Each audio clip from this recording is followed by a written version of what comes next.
Hello నమస్తే welcome back to our channel today tomorrow this is Tanvi. So ఇవాళ నాతో పాటు ఒక స్పెషల్ మ్యూజిక్ డైరెక్టర్ ఉండు, స్పెషల్ పర్సన్. ఒక విమానం మూవీతో ప్రతి ఒక్క హృదయాలను గెలుచుకుండు ఆ పర్సన్. సో తను ఎవరో కాదు, చరణ్ అర్జున్ అన్న ఇప్పుడు నాతో పాటు ఉన్నాడు. హలో అన్న, హాయ్. ఎట్లున్నావు అన్న? మస్తున్నాను, ఎట్లున్నారా? సూపర్ ఉందన్న. సో అన్న, ఇంకొక సాంగ్ కూడా మీరు వాడినారు, రాసినారు, మూడు జెండాల సాంగ్ రేవంత్ రెడ్డి. మూడు రంగుల జెండా.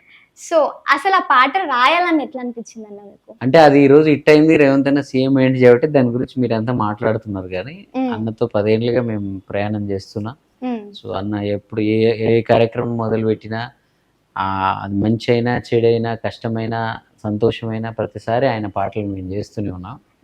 ఇప్పుడు అన్న సీఎం అయ్యారు కాబట్టి అది న్యూస్ అయింది అంతే. ఎందుకంటే అన్న ఆ పాట యూత్ లో ఒక వైబ్ క్రియేట్ చేసింది అన్న. మీరు ఎక్కడైనా మీటింగ్, నాట్ ఓన్లీ యూత్, అది చిన్న పెద్ద ముసలోళ్ళు పెద్దోళ్ళు, ఆఖరికి ఢిల్లీ పెద్దలు ప్రియాంక గాంధీ గారు, రాహుల్ గాంధీ గారు, విఎన్ మంతరావు గారు, ఇలాంటి వాళ్ళు కూడా డాన్స్ వేసినారు అన్న.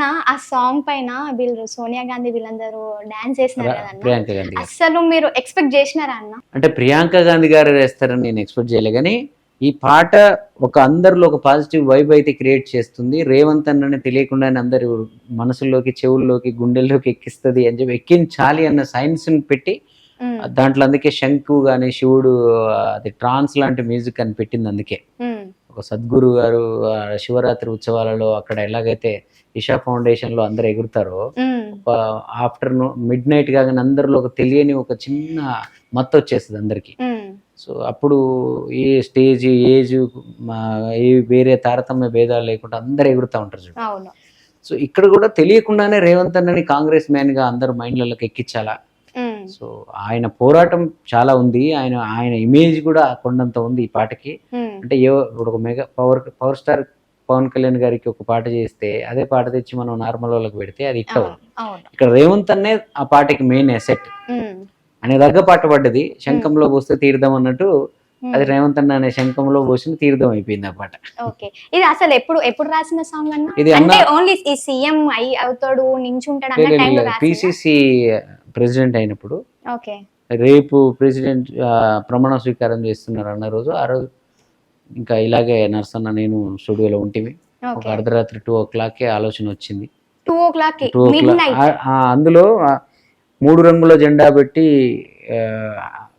సింగమూలే కదిలినాడు అగ్గరో కాంగ్రెస్ సూర్యుడు అన్నాం కదా, ఆ సూర్యుడిని ప్రజలందరికి చూపించడం కోసం మేము నైట్ అంతా మేలుకున్నాం ఆ రోజు.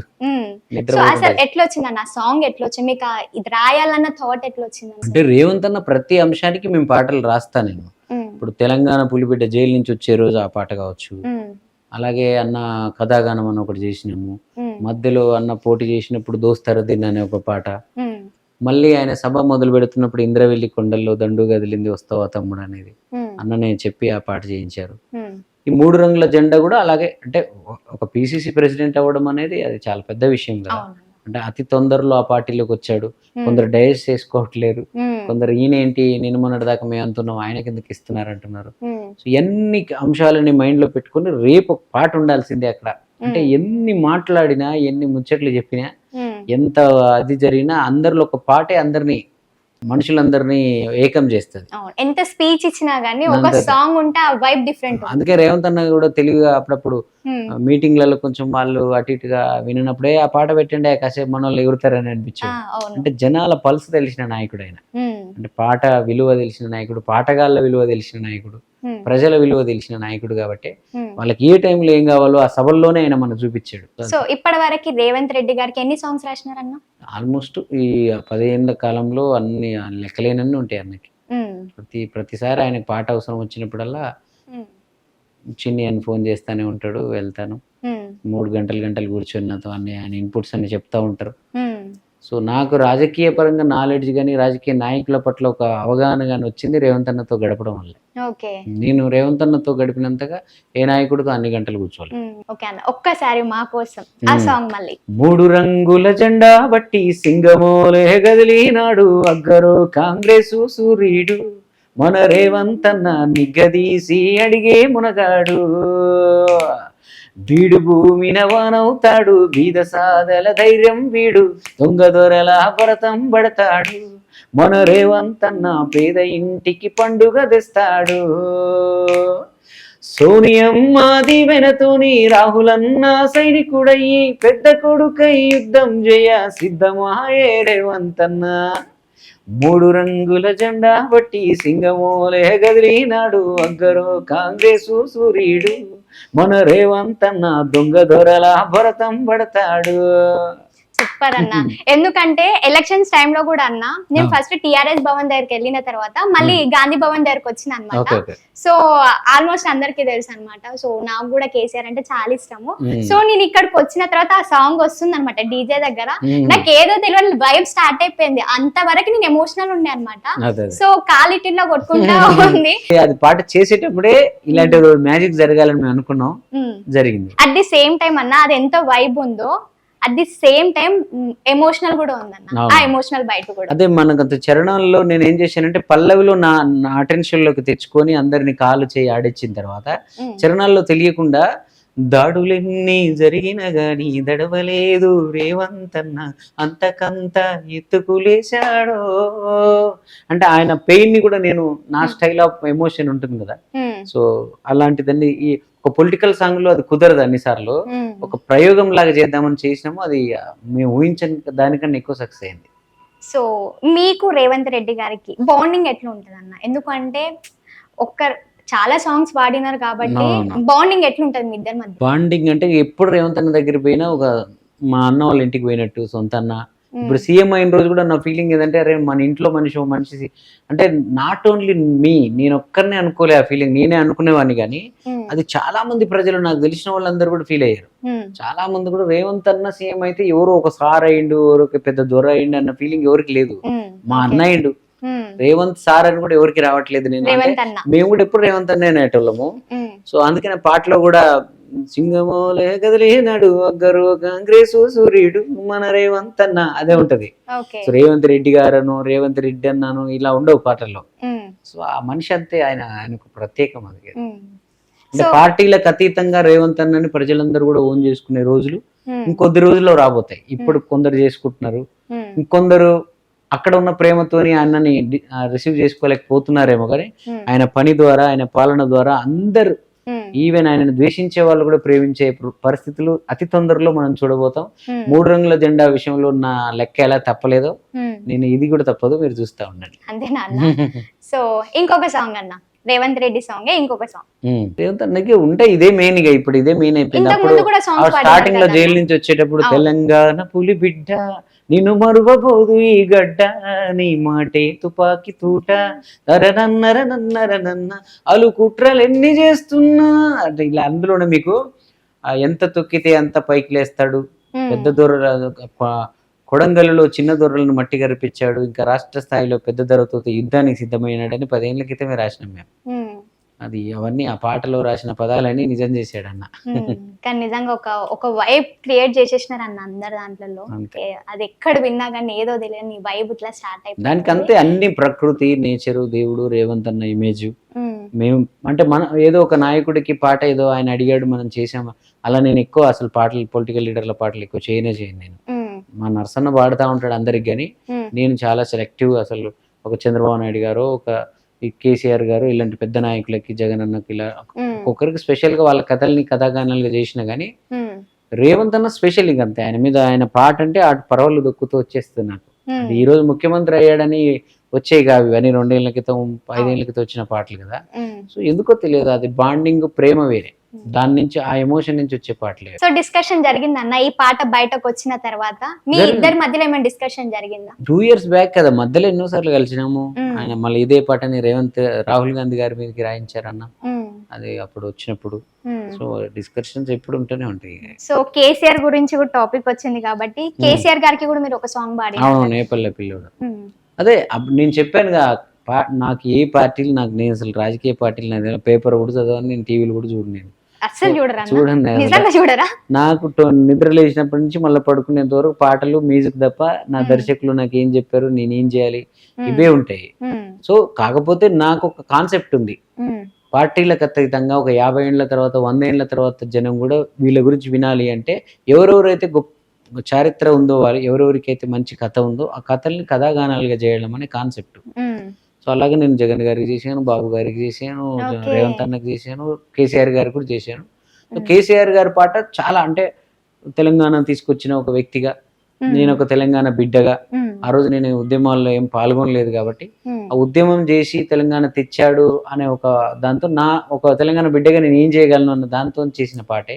వల్లాల వానక్క కానీ, నేను కానీ, మంగ్లీ, నర్సన్న అందరు ఆయన మీద ప్రేమతో ఒక ట్రిబ్యూట్ లాగా పాడినాం. అది కూడా మా కోసం చిన్న లైన్. ఏ పల్లె పిల్లోడు, ఏ తల్లి బిడ్డాడు, అయ్య కడుపు సల్లగుండా రాజ్యము తెచ్చాడు, ఎన్ని బాధల పడ్డాడు, ఎన్ని గడపలు దొక్కాడు, 60 ఏండ్ల గోస తీర్చి సంబురమిచ్చాడు, 60 ఏళ్ళ గాయాలు మరువలేని వేదనలు అన్ని మాయమవుతాయి నిన్ను చూడగాని, తీర్చినావు మా కలలు, తూడ్చినావు కన్నీళ్ళు, నిన్ను చూస్తే గుర్తొస్తాడు ఇంట్లో ఉన్న నాన్ని.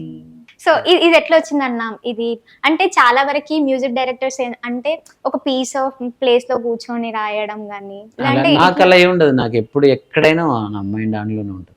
దానికి ప్లేస్ లో అంటే నా మైండ్ ని ఏదో ప్రకృతి, ఏదో ప్లేస్, ఏదో మనుషులు నన్ను ఎప్పుడు డ్రైవ్ చేసేలాగా నేను పెట్టుకోను. నా మైండే అన్నిటిని డ్రైవ్ చేసేలాగా పెట్టు. సో అన్న మీరు రాసే పాటలు కానీ, లిరిక్స్ అసలు రీజన్ ఏందన్న? ఎందుకంటే కొన్ని బాండింగ్స్ ఒక అటాచ్మెంట్ అంటే కళ్ళకి కట్టినట్టుగా చూపిస్తారు ఆ సాంగ్లలో. సో మెయిన్ రీజన్ ఏంటి అంటే లైఫ్ లో ఏమైనా ఎక్స్పీరియన్స్ అయ్యి మీరు అట్లా రాయడము, పాడడం జరుగుతుందా, లేదంటే ఏదో ఆలోచనలో వస్తుంటే రాయడం జరుగుతుంది? అంటే ప్రతి మనిషిలో కొన్ని భావోద్వేగాలు, కొన్ని పాటలు, కొన్ని గాయాలు, గతం తాలూకు ఏదో తెలియదు కానీ ప్రతి మనిషికి ఒక కళా సంపద ఉంటది. కొందరికి అది ప్రదర్శించుకునే వేదిక దొరకదు, కొందరు కొన్ని సందర్భాల్లో అవతల మనుషులు చెప్పినట్టు విని అంతే చేస్తారు. సో నాకేంటంటే నేను ఇలా మాట్లాడుతున్నాను, స్వచ్ఛంగా మనసులో ఉన్నదే మాట్లాడతాను. నాకు ఏ భయాలు ఉండవు. ఈ మాట మాట్లాడితే ఇదేమైనా తప్పు అవుద్దేమో, ఈ మాట మాట్లాడడం ద్వారా వీళ్ళ ద్వారా మెప్పు పొందొచ్చేమో, ఇలా ఏముండదు. మనసులో ఏముంటే నేను అది మాట్లాడతా. అలాగే పాట కూడా అంతే. మీరు వినే ఇండిపెండెంట్ సాంగ్స్ కానీ అవన్నీ నా యథాతథంగా నా లోపల నుంచి అలా వచ్చేస్తాయి, మీ దాకా చేరుకుంటాయి. దానికి ఎలాంటి మధ్యలో టోల్ గేట్స్ ఉండవు, ఎలాంటి కరెక్షన్స్ ఎవరు డిక్టేట్ చేసే వాళ్ళు ఎవరు ఉండరు. అందువల్ల అవి ప్యూర్ గా మన జీవితాలు, మన బంధాలు, మన ఇల్లు, మన ఊరు, మన తాత, మన తండ్రి అన్ని గుర్తు చేస్తూ ఒక రకమైన ఆ సెక్షన్ నేను ఎంచుకున్నా. సినిమాకి వచ్చినప్పుడు ఏమైందంటే నా దర్శకుడు నాకు ఏం చెప్పినాడు, నేను ఒక వైట్ పేపర్ లాగా ఉంటా, డైరెక్టర్ వస్తాడు, తను ఏం రాసుకుంటే అదే నేను ఇంకా అంటే ఆటోమేటిక్ ఆ సిచ్యుయేషన్. ఇప్పుడు విమానం సినిమా తీసుకుంటే ఒక పిల్లోడు, ఒక వికలాంగుడైన తండ్రి, ఆ బస్తీలో వాళ్ళిద్దరి మధ్య ఉండే బాండింగ్ అది చూసినప్పుడు నేను ఆటోమేటిక్ ఆ బస్తీలోకి వెళ్ళిపోతా. అలా జీవితాలను కిటికీలో చూస్తా ఉంటా, చూస్తూ నేను రాస్తా, నేను లోపల నుంచి కంపోజ్ చేస్తా, రాస్తా. సో అలాగా కమర్షియల్ మాస్ పాట చేసినా, ఎమోషన్ చేసినా, పొలిటికల్ చేసినా, ఏది చేసినా ప్రతి దాంట్లో ఒక ఆత్మ పెడతా, సోల్ పెడతా. అందువల్ల మీకు అలా కనెక్ట్ అవుతాయి. సో ఇంకొకటన్నా, మీకు చంద్రబాబు నాయుడు గారు అంటే చాలా ఇష్టం అంట. సో పర్టికులర్ రీజన్ ఏంటి అసలు అంత ఇష్టపడడానికి? పర్టికులర్ అంటే మన జీవితంలో ప్రతిసారి మనం ఎదుగుతున్న క్రమంలో మనకు అక్కడక్కడ మనకు అది మాట సాయం కావచ్చు, లేకపోతే ఇన్స్పిరేషన్ కావచ్చు, లేకపోతే ఇంకో రకమైన కావచ్చు, ఇలాంటి అన్ని కలిపిన ప్యాకేజ్ నాకు బాబు గారు. అంటే చిన్నప్పుడు మా ఇంట్లో మా బాబాయ్ కొండేటి గండయ్య గారు తెలుగుదేశం నాయకుడు ఆయన. అలాగే ఇప్పుడు మా తమ్ముడు దయాకర్, మా నాన్న మల్లేశం కొండేటి, వీళ్ళందరూ కూడా టీడీపీ ఫ్యామిలీ. నేను రాజకీయాలు పట్టించుకోకపోయేది కానీ నేను చిన్నప్పటి నుంచి పాటలు, పిచ్చిలు అటు తిరుగుతూ ఉండేది. కానీ మా ఇంటి పక్కల ఎప్పుడు ఈ పార్టీ మీటింగ్స్ జరుగుతూ బాబు గారు మా ఇంట్లో ఫోటోలు, మా బాబాయ్ ఇంట్లో ఫోటోలు అన్ని ఉంటే తెలియకుండానే ఆయన ఒక చిన్న ఆరాధన అయిపోయింది. తర్వాత నాకు అవార్డు వచ్చింది ఫస్ట్ టైం. నేను పాటల పోటీలో పాల్గొంటే జన్మభూమిలో ఒక అవార్డు వచ్చింది. దాని మీద నారా చంద్రబాబు నాయుడు గారు రాష్ట్ర ముఖ్యమంత్రి అని ఉండి ప్రశంసా పత్రం, ఆ అవార్డు తీసుకున్నప్పుడు అది నాలో ఎంత ఎనర్జీ నింపిందంటే, పల్లెటూరులో చిన్న పల్లెల్లో ఉండే నేను కూడా ఎన్ని లక్షల మందిలో కాంపిటీషన్లోకి వెళ్ళి నేను ముఖ్యమంత్రి గారితో ఇది తీసుకోగలిగానంటే నాలో ఒక మంచి పాటగాడు ఉన్నాడు. అందరిలాగా చదువుకొని ఉద్యోగాలు అవన్నీ ఇవన్నీ మళ్ళీ టైం వేస్ట్ చేయాల్సిన అవసరం లేదు. నేను ఇందులో ప్రయాణం చేస్తే నేను పాటగాడిగా గొప్ప అవుతానని ఒక అద్భుతమైన స్ఫూర్తి, ఒక నమ్మకం, భరోసాని నాకు ఆ రోజు ఆయన కల్పించాడు. సో అందువల్ల ఆ ఇష్టం అలాగే స్టార్ట్ అయింది. అది అలాగా చాలా విషయాలలో ఆయనతో నాకు నా లైఫ్ లో చాలా విషయాలలో కింద పడిన ప్రతిసారి ఏదో రూపంలో ఆయన నాకు సహాయపడుతూనే ఉన్నారు. ఓకే. పర్సనల్ గా తెలుసా? ఇండైరెక్ట్ గా ఓకే. పర్సనల్ గా తెలుసు. నేను ఆయన రేవంత్ అన్నతో ఎలా కూర్చొని మాట్లాడతానో బాబు గారితో గంటలు ఓ గంటలు మై గాడ్. ఓకే. ఫొటోస్ అన్ని ఉంటాయి కదా నావి. బాబు గారు ఇప్పుడు ఆయనకి ఒక పాట ఏదైనా కావాలంటే ఆయనకి నేనే గుర్తొస్తాను. మన సుధీర్ కట్ట అని ఒక అన్న ఉంటారు. సో తను బాబు గారికి అన్ని కంటెంట్స్ అన్ని చేస్తుంటారు. ఆయనకు ఓకే. అప్పచెప్తారు, అతని చరణ్ తీసుకురామంటే ఆయన తీసుకుని వెళ్తారు. పొలిటికల్ సర్కిల్ అయితే మీకుంది. సర్కిల్ నేను మెయిన్ గా రేవంత్ అన్న బాబు గారే ఉన్నా. నాకు టీఆర్ఎస్ లో అయితే ఎవరు నా ఫ్రెండ్స్ 2-3 ఎమ్మెల్యేలు ఉండేది కానీ పెద్దగా టీఆర్ఎస్ లో నాకు మంత్రులు కానీ అసలు ఎవరు అంటే ఒక చంద్రబాబు నాయుడు గారితో కూర్చొని మాట్లాడగలను, రేవంత్ అన్నతో కూర్చొని మాట్లాడగలను, వీళ్ళెవరితో మరి వాళ్ళ స్థాయి మనం కాదనుకుంటాను. ఓకే. టీఆర్ఎస్ లో ఎవరితో నాకు అంత అసలు నా ప్రగతి భవన్ ఎలా ఉంటుందో లేదు, సచివాలయం ఎలా ఉంటుందో లేదు. మా నల్లగొండ మినిస్టర్ అసలు అంతకుముందు మినిస్టర్ ఉండే ఒక ఆయన నమస్కారం పెడితే ఎదురుగుండా నమస్కారం పెట్టాడు ఆయన. Oh my god. అంటే వాళ్ళకి మనం తెలియదు, వీళ్ళకి మా వాడు ఒకడు ఉన్నాడని కూడా తెలియదు. అంటే ఏ ప్రైవేట్ పబ్లిక్ గవర్నమెంట్ అకేషన్స్ లో కూడా ఎన్నడూ కూడా నన్ను ఇన్వైట్ చేయలేదు 10 ఏళ్లలో. ఓసారి నాకు నిద్రలో లేవగానే అనిపించేది నేను ఆంధ్ర ఉన్నా తెలంగాణ ఉన్నా అనిపించేది. అయ్యో. అంటే ఈ పరాయి వాళ్ళలాగా చూశారు వీళ్ళు మనల్ని. తెలియదు మరి ఏంది ఎక్కడ మిస్టేక్ జరిగిందో తెలియదు. పాపం మనం కేసీఆర్ గారిని అంటాను లేదు, ఆ కింద ఉన్న మనుషులు మరి నేను వస్తే వాళ్ళకేమైనా ప్రాబ్లం అవుద్దా అనుకురా. ఓకే. ఏ దాంట్లో కూడా నన్ను ఇన్వాల్వ్ చేయనీయకుండా ఉంచేది. అనిపిస్తుండేది అన్న ఇప్పుడు అరే నేను ఇన్ని అన్నం అంత కష్టపడి నేను సాంగ్స్ పాడితే నన్ను గుర్తించలేదన్న పెయిన్ ఒకటి ఏదన్నా ఆ పెయిన్ నీకు అన్నట్టు రేవంత్ అన్న మీద ప్రేమతో పాటు ఆ 3 రంగుల జెండాలో నన్ను వీళ్ళు గుర్తించరాన్న కోపం కూడా ఉంది. నన్ను పట్టించుకోలేదన్న కసి కూడా ఉంది. వీళ్ళు పోవాలి, రేవంత్ అన్న రావాలన్న బలమైన సంకల్పం కూడా నా మనసులో ఆ రోజు దాన్ని అనుకొని ఆ శివుడి ఆ శంఖంతో ఆ పాట ఎందుకు వచ్చిందంటే శివుడి నేను ఆ అర్ధరాత్రి ఆ బ్రహ్మముహూర్తంలో నేను క్రియేట్ చేసి నా కోపాన్ని నా బాధని ఇంత గొప్ప పాట చేస్తే కనీసం ట్విట్టర్ లో కూడా పెట్టడా కేటీఆర్. అంటే మన అనుకుంటేనే మనం ప్రేమిస్తేనే కదా వాళ్ళు మనల్ని గుర్తించాలనుకుంటున్నా. నాకు వాళ్ళ మీద కోపం లేదు, నాకు రాజకీయపరమైన విషయాలు నాకు అవసరం లేదు, నేను ఇంకో రకమైన విషయం పరిపాలన బాగలేదని మాట్లాడతలేను, నేను ఇంకోటి కూడా అంటలేను. నేను తెలంగాణ రాష్ట్రంలో నేనైతే మామూలు చిన్నోన్ని అయితే కాదు. నా రంగానికి నా కళకు నా సినిమాకు నా పాటల దగ్గరికి వచ్చినప్పుడు 10 మందిలో మీరు గొప్ప వాళ్ళని మీ దగ్గర ఉంచుకున్న వాళ్ళ అంత కాకపోయినా వెనక ఎక్కడో నన్ను నేను లేనా, ఇంతమంది ప్రజలు నన్ను ఇంత ప్రేమిస్తున్నారు కదా, మీ నాయనకే గంత గొప్ప పాట చేసిన కదా, సరే మరి మీ దాకా రాలేదని ఆ పాట కూడా కాదు కదా, మీరు వింటారు, మీరు చూస్తారు, మీరు చేశారు. ఒక్కరోజు ఒక ట్విట్టర్ లో చిన్న మాట పెడితే సినిమా ఇండస్ట్రీ వాళ్ళందరూ కేటీఆర్ గారికి రిలేటెడ్ గా ఉంటారు. సో ఎక్కడో ఎవరి చరణ్ అర్జున్ అని చెప్పి నేను సినిమాలో పోరాడుతున్నా, నేను ఇక్కడ బాగుంటే నేను ఎవరిని తీసుకొస్తాను, మళ్ళీ మన తెలంగాణ వాళ్ళనేగా తీసుకొస్తా. మరి ఉన్న కాసేపు యూట్యూబ్ లోనే ఆ కనకవ్వ, నరసన్న, వానెక్క, ఎవరు మంగ్లీ, నేను మేమందరం మంచి పాటలు చేసుకున్నాం. నేను ఇంకా బలంగా అయిపోతే ఇంకా మంచి వేదికలు నాకు వస్తాయి, మన కళాకారులందరిని పైకి తీసుకొస్తాను కదా. సో మరి అది చిన్న చిన్న విషయాల కన్నా మరి పాపం మరి వాళ్ళ దగ్గరికి వెళ్ళి వాళ్ళ దగ్గర కూర్చొని రోజుల తరబడి అల్లమట్టి ఉంటోళ్ళని మనల్ని పట్టించుకుంటారా? నువ్వు తెలంగాణ తెచ్చుకుంది అన్ని అంశాలని అన్ని రంగాలని గుర్తించుకోవాలి, అందరినీ బలం చేయాలి. అది ఎందుకు జరగలేదన్న బాధ నాకుంది. బాధ ఉంది మీకు? ఇప్పటికి ఉందా అన్న? ఉంటది కదా. రేవంత్ రెడ్డి గారు గెలిచారు కదా ఆల్రెడీ. ఇప్పుడు లేదు. అంతకుముందు ఉండే. నన్ను గత 5 ఏళ్లుగా ముఖ్యమంత్రి గారి దగ్గరికి నేను తీసుకుపోతాము, నీకు అది చేపిస్తాం ఇది చేస్తా పని వాడుకున్న వాళ్ళే చాలా మంది ఉంటారు. నా కోసం కాకుండా ముఖ్యమంత్రి గారితో పరిచయం ఏర్పడితే వాళ్ళ వానకకి ఏదైనా పోస్ట్ ఇప్పించను, ఆమెకి ఇస్తారు. అంటే చాలా పాటలు ఆమె నాకు ఇది చేయితే కొన్నిసార్లు నేను ఇష్టం లేకుండా నేను చేయనాక వాళ్ళు అంత కథాగానం చేసిన పట్టించుకోలేదు, నేను చేయను అంటే కూడా తమ్మికి ఇది ఒకసారి చేయి తమ్మి, నాకు ఈ పోస్ట్ వస్తుంది, నాకు టికెట్ ఇస్తారు, నాకు అది ఇస్తారు అనేది అక్క. సరే వాళ్ళకన్నా ఏమైనా మేలు జరుగుతుంది కానీ చేసేవాడిని. సో కానీ ముఖ్యమంత్రి ఇప్పుడు నాకు భయం, ఒక భరోసా ఏంటి అంటే నన్ను ముఖ్యమంత్రి గారి దగ్గర తీసుకుపోతా అని నన్ను వాడుకుంటానికి ఎవరికి అవకాశం లేదు కదా. ముఖ్యమంత్రి నాకు తెలిసిన కదా, రేవంత్ అన్న దగ్గర పోవాలని ఇంటికి ముందు వెళ్ళిపోయి అన్న చరణ్ వచ్చిండు అంటే రమ్మని లోపలికి అంటాడు. అంత బాండింగ్ ఉంది కాబట్టి మనకేమో చేయాల్సిన అవసరం లేదు. తనవి ఎవరైనా మన పోరాటం మనది, మన యుద్ధం మనది. ప్రజలు నన్ను ఆశీర్వదించారు, సినీ కళమ తల్లి ఒళ్ళో పెట్టుకుంది, దర్శకులు సినిమాలు ఇస్తారు. నేను ఊహించిన దానికన్నా మంచి పొజిషన్ లోనే ఉన్నా. నేను నా కాన్ఫిడెన్స్ నాకుంది. కానీ ఏం లేదు, కానీ ఒక గవర్నమెంట్ సపోర్ట్ ఉంటే కొన్ని చేయొచ్చు. కొన్ని నేను రాజ్యం గురించి అభివృద్ధి పనుల గురించి కూడా చెప్పట్లే. నాకున్న కళ, ఇప్పుడు కళాకారులు లేరు. గత 10 ఏళ్లలో ఎక్కడ పోయారు కళాకారులు అందరూ? అద్భుతమైన కళలు ఉన్నాయి తెలంగాణలో. 10 ఏళ్ల క్రితం పాడిన పాటలేవి? 10 ఏళ్ల క్రితం వచ్చిన అద్భుతమైన పాటలు ఎందుకు రావట్లే? అన్ని కళలు మూగపోయినాయి, అన్ని గొంతులు మూగపోయినాయి. ఏమన్నంటే ఆ ప్రభుత్వ పథకాల గురించి లేకపోతే వాటి గురించి పాడేటోళ్ళే తప్ప ఎన్నికల సభల్లో కూడా వీళ్ళందరినీ గులాబీ జెండాలు కప్పి వాళ్ళని పాటలు పాడిస్తున్నారు. అసలు ఆ ఎన్నికల కోడ్ ఎలా ఒప్పుకుందో అర్థం కాలేదు నాకు. వాళ్ళు నిజంగా గవర్నమెంట్ ఉద్యోగులు అయితే మీరు వాళ్ళకి ప్రభుత్వ ఉద్యోగం ఇస్తే ప్రభుత్వ ఉద్యోగులు మీరెట స్టేజీల మీద పాటలు పాడించుకున్నారు. పాప ఈ పిచ్చోళ్ళు ఊరికే పాడక రేవంత్ అన్నని వీళ్ళని వాళ్ళని కాంగ్రెస్ వాళ్ళని తొడలు కొట్టి ఛాలెంజ్లు విసురుతుంటారు ఆవేశంలో జనాలను చూడండి. పాపం వాళ్ళు ఎవరు వాంటెడ్లీ చెయ్యరు, అది అక్కడ ఉన్న ఎమోషన్ అలా అనిపిస్తుంది. అక్కడ సరౌండింగ్స్ చూస్తే అట్లా మాట్లాడాలి. ఇప్పుడు ఇదే రేవంత్ అన్నకు వాళ్ళకి తేడా చూడు. 10 ఏళ్ల నుంచి మేము ఆయనకి పాటలు చేస్తున్నా కూడా ఎప్పుడు కూడా మమ్మల్ని వేదికల మీదకి రమ్మని కానీ పబ్లిక్ గా నన్ను చరణ్ నాకు పాటలు చేస్తున్న పేరు కూడా ఏడైనా. నువ్వు అందరు నిన్ను ప్రేమిస్తున్నారు చిన్ని, నువ్వు సినిమాలు చేసుకుంటావు, నువ్వు హాయిగా ఉండు. 3 రంగుల జెండా కూడా ఇప్పుడు సక్సెస్ అయింది, సీఎం అయింది. ఆ పాట చాలా ప్రాధాన్యత, ఆ పాట అది భాగం చాలా ఉందని అందరూ అంటే ఎవరు అని ఎంక్వైరీ చేసి నన్ను పట్టుకుంటున్నారు, ఇట్లా ఇంటర్వ్యూలకు తీసుకొస్తున్నారు. సో అది ఆయన ఏంటంటే కళాకారులు అందరి మనుషుల్లాగా ఉండాలి, కూసొద్దు. వీళ్ళు ఏం చేసారు, వాళ్ళందరికి ఒక ఉద్యోగాలను ఇచ్చి వాళ్ళందరూ ఓన్లీ టీఆర్ఎస్ మనుషుల్లాగా వాళ్ళని క్రియేట్ చేసి అక్కడ పెట్టుకున్నారు. ఇక్కడే అర్థం అవట్లే నీకు. అందరు అటువైపు ఉన్నా నేను ఉన్నా కూడా. సో రేవంత్ అన్న అనేది నేను నర్సన్న తప్ప పాడేవాళ్ళు నర్సన్న, రాసేవాడిని మ్యూజిక్ చేసేవాడిని నేను. మిగతా వాళ్ళందరూ అటే. ఇంకా కోరసులు పాడతాను కూడా రాలేని పక్క అంటే భయం వాళ్ళకి పాపం.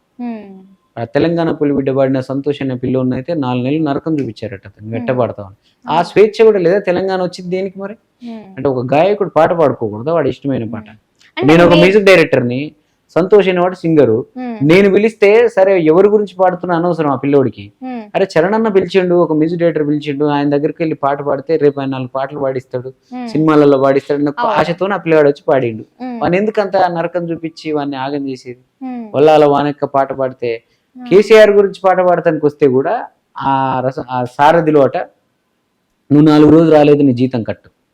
ఆ పాట పాడింది కదా, ఆ పాటల్ని స్టేజీల మీద పాడేయకుండా తొక్కేస్తారు. ఏ పల్లె పిల్లోడ పాట ఎక్కడన్నా ఎన్నికల్లో విన్నావాను? వినలేదు. దాన్ని అసలు ఆ పాటనే వాడలే వీళ్ళు. ఎందుకంటే వాళ్ళ పాటలు ఉంటాయి అక్కడ మెయిన్ స్టేజీల మీద 2-3 ఉంటారు. మనకు మెయిన్ సాంగ్ వినిపించింది అంటే గులాబీల జెండా. మళ్ళా ఓడిపోయిన తర్వాత బాధకు వేసుకున్నారు. మళ్ళా నిన్ను చూస్తే పొగనినాలే ఉంటాయి ఈ పార్టీలు పగలు అని మళ్ళీ కేసీఆర్ గారిని చూపించుకుంటే వేస్తారు మళ్ళీ. మరి అది ముందెందుకు వాడుకోరు? 3 రంగుల జెండా ఇక్కడ అంతమంది అటువైపు ఉన్నా కానీ ఒకటే పాట రేవంత్ అన్న, మేము ఒక్కరమే. అది పట్టుకున్నాడు. అసలు మమ్మల్ని కూడా స్టేజ్ మీద పిలవకుండా ఆ పాటతోనే ఆయన గెలుచుకొచ్చాడు. సో నేను ఇదంతా మాట్లాడేది కూడా రాజకీయం కాదు తన్వి. నాకు కేసీఆర్ గారు అంటే ఇష్టమే, నేను తెలంగాణ బిడ్డనే.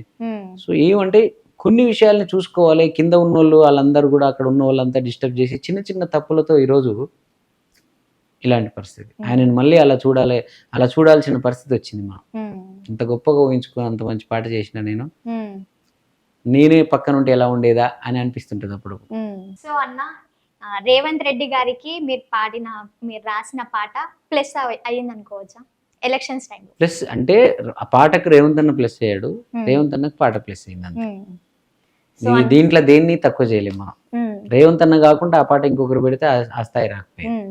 సో అన్న ఇప్పుడు పర్సనల్ లైఫ్ లోకి వద్దామా? సో అన్న అసలు చిన్ని అర్జున్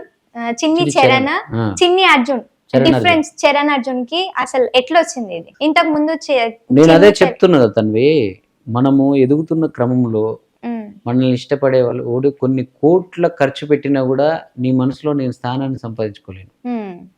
అలాగా మనల్ని తెలియకుండానే కేసీఆర్ గారు అంటే ఇష్టపడే ఎంతో మంది ప్రజలు, నీకు ఇష్టం నాకు ఇష్టం ఎందరికో ఇష్టం. రేవంత్ అన్న ప్రతి ఒళ్ళు రేవంత్ అన్న హృదయాలకు అతుకున్నారు ఆయన్ని. అలాగే చరణ్ అర్జున్ చిన్ని చరణ్ గారు నన్ను కూడా, చరణ్ అర్జున్ గారు నన్ను కూడా.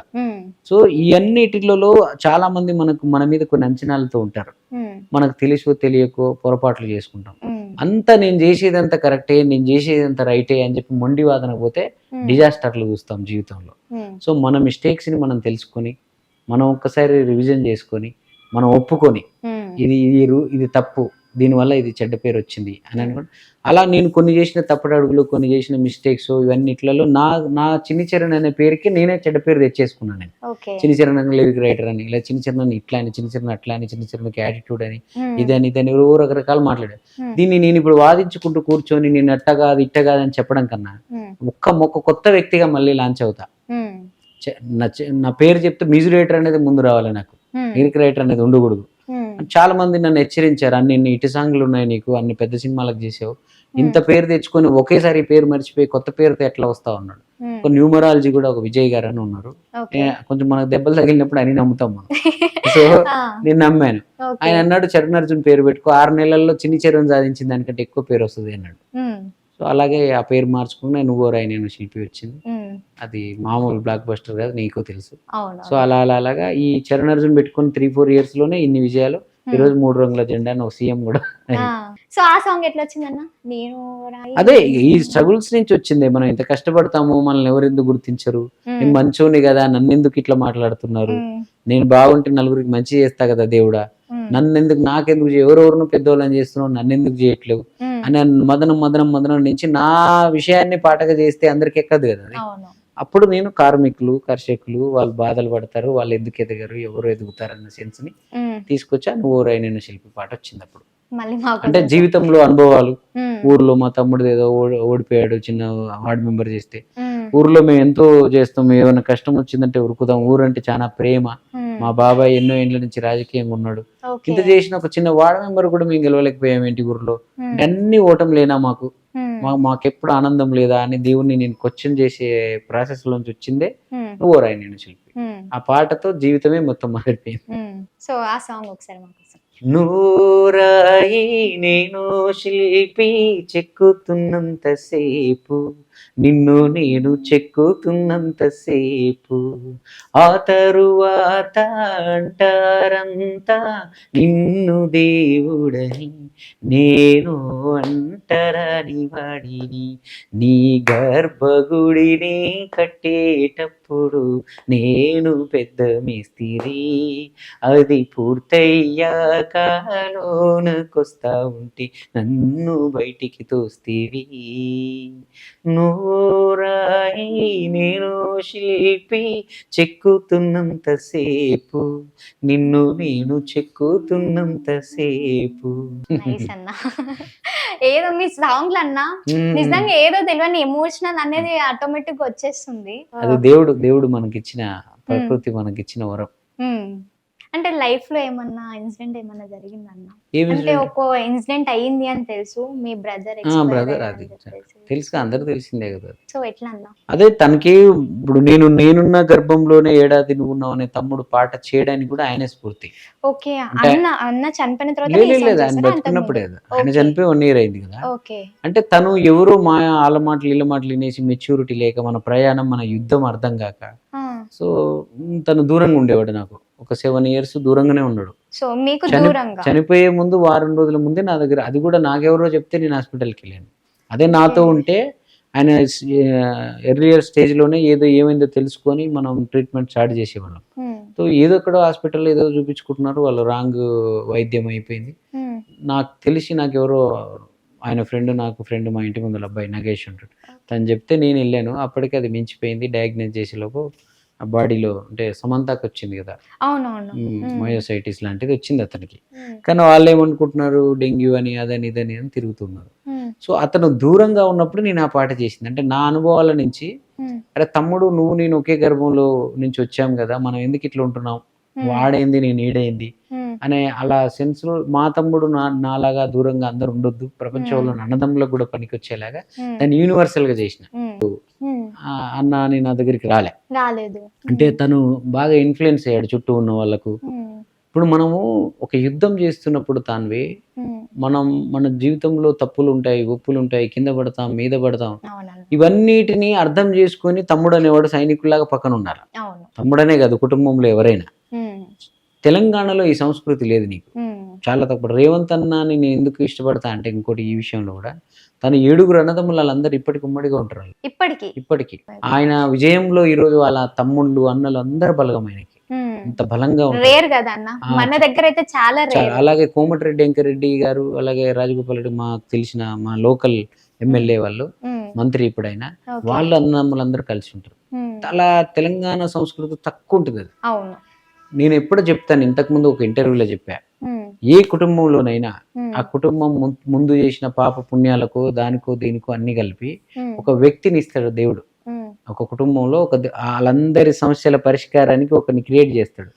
అది అమ్మాయా అబ్బాయా, నీ కుటుంబంలో తాన్వి నువ్వు Hmm. చిన్నమ్మో పెద్దమ్మో ఎవరు నాకు తెలియదు. Hmm. సో అలాగే నా ఇంట్లో నేను, Hmm. రేవంత్ అన్న ఇంట్లో రేవంత్ అన్న, ఇలాగ ప్రతి ఇంట్లో చిరంజీవి గారి ఇంట్లో చిరంజీవి గారు, Hmm. ప్రతి ఇంట్లో ఒక పర్సన్ ఇస్తాడు. Hmm. వాడెవడో తెలుసుకొని మనందరం వాడి చుట్టూ ఉండాలి. Hmm. వాడిని కాచుకోవాలి, వాడిని కాపాడుకోవాలి, అని పెద్దోడిని చేసుకోవాలి, ఆ అమ్మాయిని పెద్దవాడిని చేసుకోవాలి, ఆమెను అర్థం చేసుకోవాలి, ఆమె ఇద్దరిని అర్థం చేసుకోవాలి. ఆమె విజయం సాధించినప్పుడు మిఠాయిలు పంచుకోవడం కాదు, Hmm. అది సాధించడానికి కొంత ప్రాసెస్ ఉంటుంది. ఆ ప్రాసెస్ని కూడా మనం అర్థం చేసుకుంటే ఆటోమేటిక్గా ఆమె పెద్ద అమ్మాయిది. కానీ మనం ఏమొస్తుంది, ఏంది తాన్వి, ఏమి యాంకరింగ్ అనవసరంగా, Hmm. ఎందుకు ఆ టీవీల ముందర అనవసరంగా నిన్నని, అవును. ఏ మ్యూజిక్ డైరెక్టర్ అయినా ఊకే పాటలు రాసుకోక ఈయన ఎందుకు మ్యూజిక్, అవును. ఊకే కేసీఆర్ గారు వైపు ఉండక రేవంత్ అన్నతో ఎందుకు ప్రయాణం చేస్తున్నాడు, Hmm. రాజ్యం ఇక్కడ ఉంటే అటెందుకు ఉంటాడు Hmm. అంటే వీళ్ళకి తెలియక కామెంట్లు చేస్తుంటారు వెనక నుంచి. Hmm. ఎవరో దాన్ని తమ్ముడికి వేరేలాగా చెప్తా ఉంటారు. Hmm. రేవంత్ అన్నకు ఆయన కూడా ఫ్యాన్, ఎగ్జాంపుల్గా చెప్పాను. Okay. సో అట్లా ఏదో కొంచెం కమ్యూనికేషన్ గ్యాప్ రావడం వల్ల నా జీవితంలో ఏదైనా ఓటమి ఉందంటే, డిజాస్టర్ ఉందంటే, నా జీవితంలో ఏదైనా అద్భుతమైన పెద్ద బాధ ఉంది అంటే నా తమ్ముడిది, ఎప్పటికి తీరంది. చిన్నప్పుడు మీ ఇద్దరు బాండింగ్ ఎట్లా ఉంటుంది? చిన్నగా ఉన్నప్పుడు 7 years బిఫోర్ వరకు మేము ఇద్దరం ఫ్రెండ్స్ లాగా ఉండేవాళ్ళం. ఫ్రెండ్స్ లా హైదరాబాద్ ఒకే రూమ్ ఇంట్లో ఉండేవాళ్ళం. అన్న అంటే ఇప్పటికీ ఆయన చనిపోయేంత వరకు కూడా అన్న అంటే ప్రాణం ఆయనకి. కానీ అన్న అంటే ప్రాణంగానే అన్న కొన్ని విషయాలు నచ్చవంటాడు. ఓకే. ఆ కొన్ని విషయాలు ఏంటో ఆయనకు మెచ్యూరిటీ వచ్చి అర్థమయ్యే సమయానికి చనిపోయాడు ఆయన. ఇప్పుడుంటే ఆయనకు అర్థమయ్యేదాన్ని, ఎందుకు ఇలా ఉన్నాను, ఎందుకు ఈ బాటలో ఉన్నాను, ఎందుకు ఇలా చేశాను, అలా చేశాను, యూట్యూబ్ ఎందుకు చేస్తాడు, సినిమాలు చేయక అంటాడు. యూట్యూబ్ లేకుండా ఉంటే సినిమా ఈ రోజు నాకు ఈ పేరు ఎక్కడ వచ్చేది? సినిమాలు ఎప్పుడైనా వస్తాయి. రేపు ఒక బ్లాక్ బస్టర్ కొడితే నైట్ స్టార్ మ్యూజిక్ డైరెక్టర్ అయిపోతాం. ఒక మంచి హీరో, మంచి డైరెక్టర్, మంచి సినిమా తగిలిందంటే ఆటోమేటిక్గా నేను నార్మల్ మ్యూజిక్ చేసినా కూడా నేను పెద్దోడిని అయిపోతాను. కానీ నేను ఆ రోజు ఎంచుకున్న ఆ యూట్యూబ్, ఆ రోజు ఎంచుకున్న ఎమోషనల్ పాటల్లో మీలాంటి ఎంతమందిని అభిమానులను తీసుకొచ్చాయి. సో అది తమ్ముడికి తెలియదు ఆ రోజు. సో ఎవరో అంటారు తమ్ముడితో, మీ అన్నకి ఏం పని లేదు, ఎందుకబ్బా మీ అన్న స్థాయికి యూట్యూబ్ లో పాట చేయడం, ఈయన అది పెట్టేసుకుంటాడు, అది మాట్లాడతాడు. ఇవన్నీ నేను మాట్లాడుతుంటే నేను ఏంటంటే వాడికి ఇంకా అవన్నీ, ఇప్పుడు వాడు నన్నే తప్పు పట్టి అలా మాట్లాడే మనిషిని నేను దగ్గర పెట్టుకొని ఇప్పుడు నేను ఏడ కౌన్సిలింగ్ చేస్తాను, నేను ఎదిగిన తర్వాత నా విజయాలు చూస్తే ఆయనకు అర్థమైతే అప్పుడు వస్తాడులే అనుకున్నాను. అంతలోపు జరిగింది. సో నిజంగా మన దగ్గర ప్రతి ఒక్కరు మనం చూస్తే బయట వాళ్ళ మాటలు ఎక్కువ నమ్ముతూ ఉంటారు, మన దగ్గర ఇక్కడ అదేందో. నేను 8th 9th క్లాస్ చదివేటప్పుడే పాటలు అంటున్నాడు, సినిమాలు అంటున్నాడు, ఇన్ని ఎలా మార్చాలని చెప్పి ఎవరు చెప్తే వింటారని మా ఫ్యామిలీలో బాగా చదువుకొని అప్పటికే ఉద్యోగంలో ఉన్న మా ఒక అన్న ఉంటాడు. అన్న దగ్గరికి పెద్దమ్మ కొడుకు దగ్గర కూర్చోబెట్టారు నన్ను. ఆయన నాకు కోట్ల మందిలో ఒకరికి వస్తుందరా సినిమా అనేది, పాటలు అనేవి, మనం మామూలు వాళ్ళము, మనం ఏడొస్తాం అక్కడ, నువ్వు హాయిగా పని చేసుకోరా అన్నాడు. ఇన్ఫ్లుయెన్స్ కాబడాలి, ఆయన చెప్పిన మాటలకి వెంటనే మారిపోయి అవునన్నా నువ్వు చెప్పిందని భయపడిపోయే వయసు అది.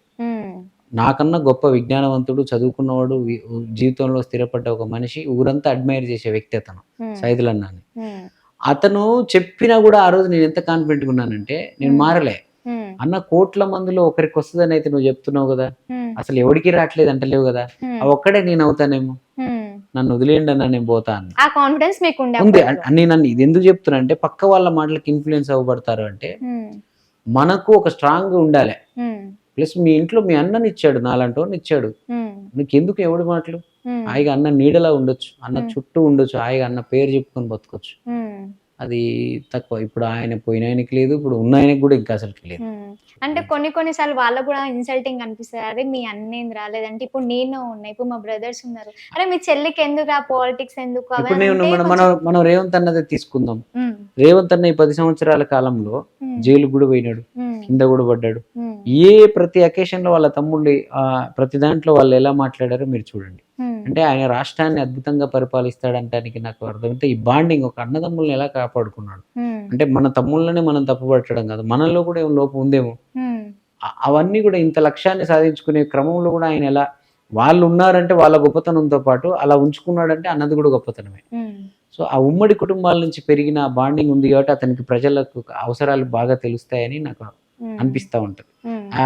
ఆ 7 అన్నదమ్ములకే సోదరుడు కాకుండా ఈరోజు రాష్ట్రంలో 3 కోట్ల మందికి అన్న అనే ఎదిగాడంటే ఆ అన్నదమ్ములతో ఉన్న ఆ భావనే అని నేను నా ఫీలింగ్. సో నేనైతే అందులో ఫెయిల్ అయ్యాను, కుటుంబంలో అయితే ఫెయిల్ అయిపోయాను. ఎంతమంది అన్న మీరు? ముగ్గురు అన్నదమ్ములు, ఒక సిస్టర్. ఒక సిస్టర్, మొత్తం 4 మెంబర్స్. ఉమ్. పేరెంట్స్ ఏం చేస్తూ ఉంటారు? మామూలు ఊర్లో పని ఇప్పుడు ఏం చేయడం అమ్మలేదు నాన్న, ఇంకా ఆయన ఎంజాయ్ చేసుకో. ఒక 10 ఏళ్ళ నుంచి నాన్న ఏం పని చేయడు. తనకు స్కూటీ కొనిచ్చాను, ఆయన ఇష్టమే. అక్కడ హైదరాబాద్ ఉంటే హైదరాబాద్, ఊర్లో ఎక్కడ ఉంటే ఏడ ఫంక్షన్లు అయినా ఆయన మంచిగా. ఈ ప్రపంచంలో మా నాన్నని మించిన ఆనందం ఎవరికి అంత హ్యాపీ పర్సన్ ఎవరు లేరు. చూసుకుంటారు అన్న మళ్ళీ? అందరం బాగా చూసుకుంటున్నాను. ఎక్కడైనా ప్రాపర్ అంటే ఆయన చూసుకోవాల్సిన అవసరం లేదు, ఆయనే అందరం చూసుకునేలా ఉంటాడు. చాలా యాక్టివ్ ఉంటాడు ఆయన. సెల్ఫ్ గా ఆయన సెల్ఫ్ రెస్పెక్ట్ ఎక్కువ, ఎవరి మీద ఆధారపడ్డు. తన జీవితం ఏందో తను, ఆయనకి ఏం కావాలో అది మేము ఇస్తుంటాం అంతే. ప్రాపర్ ఎక్కడన్నా? నల్గొండ. అంటే నల్గొండలోనే పక్కన? నల్గొండలో 5 కిలోమీటర్లు ఉంటుంది మా ఊరు, మేళ్ళదుప్పలపల్లి. సో ఈ ఫీల్డ్ కి ఎందుకు రావాలనిపించింది అన్న? అసలు ఏమైనా ట్రైనింగ్ నేను అదే అంటే కొందరు ఇన్స్పిరేషన్ గా తీసుకుంటాం కదా మనం, చిన్న ఉన్నప్పుడు చిరంజీవిని, లేదంటే ఒక సింగర్ ని, ఒక డైరెక్టర్ ని, అట్లా మీకు ఇన్స్పిరేషన్ ఎవరు? నాకు అట్లా ఇన్స్పిరేషన్ ఏం లేదు, నాకు తెలియకుండానే పాటలు చిన్నప్పటి నుంచి రాసేవాడిని, పాడేవాడిని, కంపోజ్ చేసేవాడిని. ఆ పాటలు నేను ఎక్కువ సినిమా పాటలు, మా తెలంగాణ లాంటి నల్గొండ ప్రాంతాల్లో ఉద్యమాల పాటలని, కమ్యూనిజం పాటలని, లేకపోతే ప్రజల సమస్యల మీద పాటలని ఎక్కువ ప్రభావితం ఉండే మా నల్గొండ. నక్సల్స్ ప్రభావితం ఉన్న నల్గొండది. సో నాకెందుకో సినిమాల పాటల మీద ఇంట్రెస్ట్ వచ్చింది. పాటలు ఇష్టమే కానీ నేను అటువైపు వెళ్లకుండా సినిమా పాటలు వినడం మొదలెట్టేది. సో ఏ రోజుకైనా నా పాటలు కూడా సినిమాల్లో రావాలి, నా పాటలు కూడా కోట్ల మంది, లక్షల మంది జనాలు వినాలి, నాకు ఫ్యాన్స్ ఉండాలి, నాకు నా పాటల్ని సపరేట్ గా నాకుంటూ ఒక ఫ్యాన్ బేస్ ఉండాలని కోరిక ఉండే. కానీ దానికి ఏం చేయాలి, ఎలా చేయాలి, ఏం చేస్తే మనం దానికి డిపార్ట్మెంట్స్ ఏముంటాయి, మ్యూజిక్ డైరెక్టర్, ఇవన్నీ ఇక్కడికి వచ్చాక తెలిసింది. అంటే చాలా చిన్నప్పుడే నేను ఆల్మోస్ట్ లక్ష్యం ఫిక్స్ అయిపోయే నేను ఇంకా పాట అనేది పెట్టుకున్నాను నేను ఇంకా. సో అలా దానివల్ల ఈ పాటలకి ఎక్కువ ప్రభావితం ఏ పాటలకు అవుతున్నారంటే సినిమా పాటలకే అవుతున్నారు. సో సినిమాలకు వెళ్ళాలని వచ్చేసింది. సో యూట్యూబ్ పెట్టాలనే థాట్ ఎట్లా వచ్చిందన్న? ఎవరైనా? అదే నేను మ్యూజిక్ డైరెక్టర్ గా నేను అంటే కొన్ని పెద్ద సినిమాల్లో పాటలు నేనే ట్యూన్లు ఇచ్చిన, ఆ ట్యూన్లకి నా పేరు ఉండకపోవడం వల్ల లిరిక్స్ పడేవి. సో మ్యూజిక్ డైరెక్టర్ గా నేను సరిగ్గా అవగాహన లేక చిన్ని చరం పేరుతో ఉన్నప్పుడు ఎవరు వచ్చి సినిమా చేయకుండా మొమ్మటానికి చేసి అసలు ఈ సినిమా స్టార్ కాస్ట్ ఏంటి, ఈ పాట ప్రజలకు రీచ్ అవుద్దా లేదా చూసుకోకుండా ఏది పడితే అది చేసేటోని. దాంతో నేను మ్యూజిక్ డైరెక్టర్ గా అటర్ ఫ్లాప్ అయిపోయా. సో చాలా మంది వెల్ విషర్స్ చెప్పేది ఏంటంటే నువ్వు పాటలు రాసుకున్నప్పుడే బాగుండే, అనవసరంగా మ్యూజిక్ డైరెక్టర్ అయ్యామని. లేదు, నాలో ఉన్న మ్యూజిక్ డైరెక్టర్ ని ప్రపంచానికి గుర్తు చేయాలి, నేనే కంపోజర్ గా గెలవాలి అంటే ఆ సినిమా నా చేతిలో ఉండదు కదా. మంచి సినిమా ఆ డైరెక్టర్లు, ఆ ప్రొడ్యూసర్లు, ఆ హీరోలు వాళ్ళంతా ఫిక్స్ అయి నా దగ్గర వస్తుంది అది. కానీ నా చేతులు అప్పటికే ఆన్లైన్ అప్పుడప్పుడే యూట్యూబ్ విస్తరిస్తా ఉంది కదా. అరే మనం సినిమా పాట ద్వారా వస్తేనే సక్సెస్ కొట్టాలనే ఉంది, ఈ పాటల ద్వారా కూడా కొట్టి మళ్ళీ నా సినిమా వాళ్ళ దృష్టిలో పడొచ్చు కదా అని చెప్పి దాన్ని ఎంచుకున్నాను. కానీ అది కూడా నేను ఏదో అమ్మాయిలను పెట్టేసి ఫోక్ సాంగ్స్, సేకరణ సాంగ్స్ పెట్టి ఏది ఇట్టు ఏది ఉందో అలా వెళ్ళకుండా ఈ నా స్వార్థం కోసము, నా పేరు నన్ను నేను గెలవడం కోసం ఇక్కడ వచ్చిన దాన్ని కూడా మంచి వేలో గెలుద్దాం, ఏది మిస్ అవుతున్నారో ప్రజలు అది ఇద్దాం. సో వాళ్ళందరి మంచి నా లక్ష్యం నెరవేరడంతో పాటు కంపోజర్ గా నేను గెలవడంతో పాటు దాంట్లో మంచి విషయాలు చెప్తూ గెలుద్దాం అని చెప్పి యూట్యూబ్ లో ఈ పాటలను చేశాను. అందుకే ఏ పాట కూడా సినిమాటిక్ గానే ఉంటాయి, ఏవి ఫోక్ లాగో మీరు ఏదో ఒక సినిమాలో పాట అన్నట్టే ఉంటుంది అది. సో అన్న, మీ బ్రదర్ కి ఒక సాంగ్ డెడికేట్ చేయాలంటే మీరు ఏ సాంగ్ డెడికేట్ చేస్తారు? బ్రదర్ కి అదే పాట, అన్నదమ్ముల పాట చేస్తాను. ఆయన కోసం రాసిన పాటే అది, ఆయన కోసం చేసిన పాటే. చివరికి ఆ పాటే ఇంకా ఆ పాటలో చెప్పినట్టే. అసలు అప్పుడేమో నువ్వాడా నేనీడా అన్నట్టు, ఒకే గర్భంలో పుట్టినాము, నువ్వాడా నేనీడా అంటే ఆయన వేరే ఇంట్లో నేను వేరే ఇంట్లో ఎందుకుంటున్నాం అన్నాను. ఇప్పుడు ఆయన పైన నేను కింద ఏమంతే. సో అది సేమ్ మిస్ అవుతున్న ఫీలింగ్ ఉంటది అన్న. ఎందుకంటే ఎవరైనా బ్రదర్స్ ని నాకు రేవంత్ అన్న సీఎం అయిన రోజు కూడా నాకు మన తమ్ముడే గుర్తొచ్చాడు. ఎందుకంటే రేవంత్ అన్న అరెస్ట్ అయిన రోజు, అంటే అది రెడ్ హ్యాండెడ్ గా వీడియో దొరికిన రోజు నేను మా తమ్ముడు ఒక దగ్గరే ఉన్నాం రూమ్ లో. ఎంత మనోడు ఫీల్ అయ్యాడు, అన్నా సీఎం అవ్వాల్సిన క్యాండిడేట్ అన్నా, ఆ రేవంత్ అన్న సీఎం అన్న ఈ రాష్ట్రానికి ఏదో ఒక రోజు అన్న ఏందన్న అలా దొరికాడు అని చెప్పి చాలా ఫీల్ అయ్యాడు. మీరు ఆల్రెడీ ఫస్ట్ అనుకున్నారన్నమాట సీఎం అని. మేము అనుకున్నాము. రేవంత్ అన్న జైలు నుంచి వచ్చిన తర్వాత మా స్టూడియోకి వచ్చి, మా తమ్ముడే సౌండ్ ఇంజనీర్, అన్న ఎలా మాట్లాడాలి వేదికల మీద అని చెప్పి కూడా లోపల వాయిస్ రూమ్ లోకి వెళ్ళి ప్రాక్టీస్ అంతా నేను తమ్ముడే చేయించాము అప్పుడు. సో అప్పుడు కొన్ని పాటలు చేసాము ఇద్దరం కలిసి. తర్వాత కాలంలో అతను నాతో దూరం అవ్వడంతో రేవంత్ అన్నతో ఎక్కువ ట్రావెల్ అవ్వలేకపోయాడు అతను. అందుకే నేను రేవంత్ అన్న సీఎం అవ్వగా నేను అనుకున్నా తమ్ముడు ఉంటే ఎంత హ్యాపీ ఫీల్ అయ్యేవాడు కదా ఈ రోజు అని. అంటే ప్రతి సందర్భంలో, ప్రతి ఆనందంలో మా తమ్ముడు నాకు గుర్తొస్తుంటాడు. సోల్మేట్స్ అంటారు చూసావా, అవును లవర్స్ అని. అవును నిజంగా మా తమ్ముడు నేను సోల్మేట్లమే. కానీ అది మా తమ్ముడికి నేను చెప్పలేకపోయా. మా తమ్ముడు మా ఇద్దరికి, ఆయనంటే నాకు, నేనంటే ఆయనకి అంత ప్రేమే. ఈ మధ్య వ్యక్తుల వల్ల ఇన్ఫ్లుయెన్స్ కాబడ్డాడు. నేను అది అర్థమయ్యేటట్టు పెద్దోని కాబట్టి కూర్చోబెట్టి నువ్వు అట్ట కాకురా అని చెప్పాల్సి ఉండే. నేనేమనుకున్నా అంటే నేను ఇంకా విజయం సాధించలేదు కదా, వాడు అనుకుంటున్నట్టు నేను ఇంకా స్ట్రగుల్లో ఉన్నా కదా. ఈ స్ట్రగుల్లో ఉండి నేను చెప్తే ఏమైతుంది, నాకే ఎదురు చెప్తాడు. నువ్వు ఇలాంటి తప్పులు చేసావు కాబట్టి నువ్వు ఇట్లా అయ్యావు, నువ్వు ఇలా ఉన్నావు కాబట్టి అట్లా ఉంటావు. అదే విజయం సాధించాక నా తమ్ముడికి అర్థమవుతుంది నేనంటే ఏందో. ఈ రోజు ఉంటే ఆయనకు అర్థమవు, అన్న నా తప్పన్న, నేను తప్పుగా అర్థం చేసుకున్నాను ఏంటి అని వచ్చి తనే వచ్చేవాడు. భగవంతుడు ఆయనకు అవకాశం ఇవ్వలేదు. సో ఆ సాంగ్ నేనున్న గర్భంలోనే ఏడాది నువ్వు ఉన్నావు తమ్ముడా, ఇప్పుడు నువ్వాడ నేను ఈడ, మనకెందుకు అడ్డు కూడా తమ్ముడా. చిన్నప్పుడు నీది నాది ఒకటే ఇల్లు, ఇప్పుడు నీ ఇల్లు నా ఇల్లు వేరంటారే వీళ్ళు. నీ తొడిగిన అంగీలాగే నీకొచ్చేది, ఇప్పుడు నీ దారి నా దారెందుకు వేరయ్యింది. నన్నెవ్వడు ఏమన్నా నీ నెత్తురు మరిగేది, ఇప్పుడెందుకు నీకు నాకు ఈ పంచాది. ఏ బంధం అయినా కలుపుకుంటే మొదలవుతాది, తోబుట్టు బంధం ఒకటే ఇంకేడా దొరకనిది. అన్న ఇంకొకటి అన్న, సో ఈ సాంగ్ మీరు పాడిన తర్వాత, రాసిన తర్వాత ఫోన్ కాల్స్ అలాంటివి వస్తాయి కదా, ఈ సాంగ్ వల్ల మేము కలుసుకున్నాము అని చెప్పి. ఎందుకంటే చాలా మంది ఈ సాంగ్ మొత్తం ఇన్స్పిరేషన్ గా ఉంది కదా. అంటే ఆ సాంగ్ కింద కామెంట్స్ బోలెడు ఉంటాయి. నా దాకా అందరికి కాంటాక్ట్ అవ్వనోళ్ళు అక్కడ పెడతారు.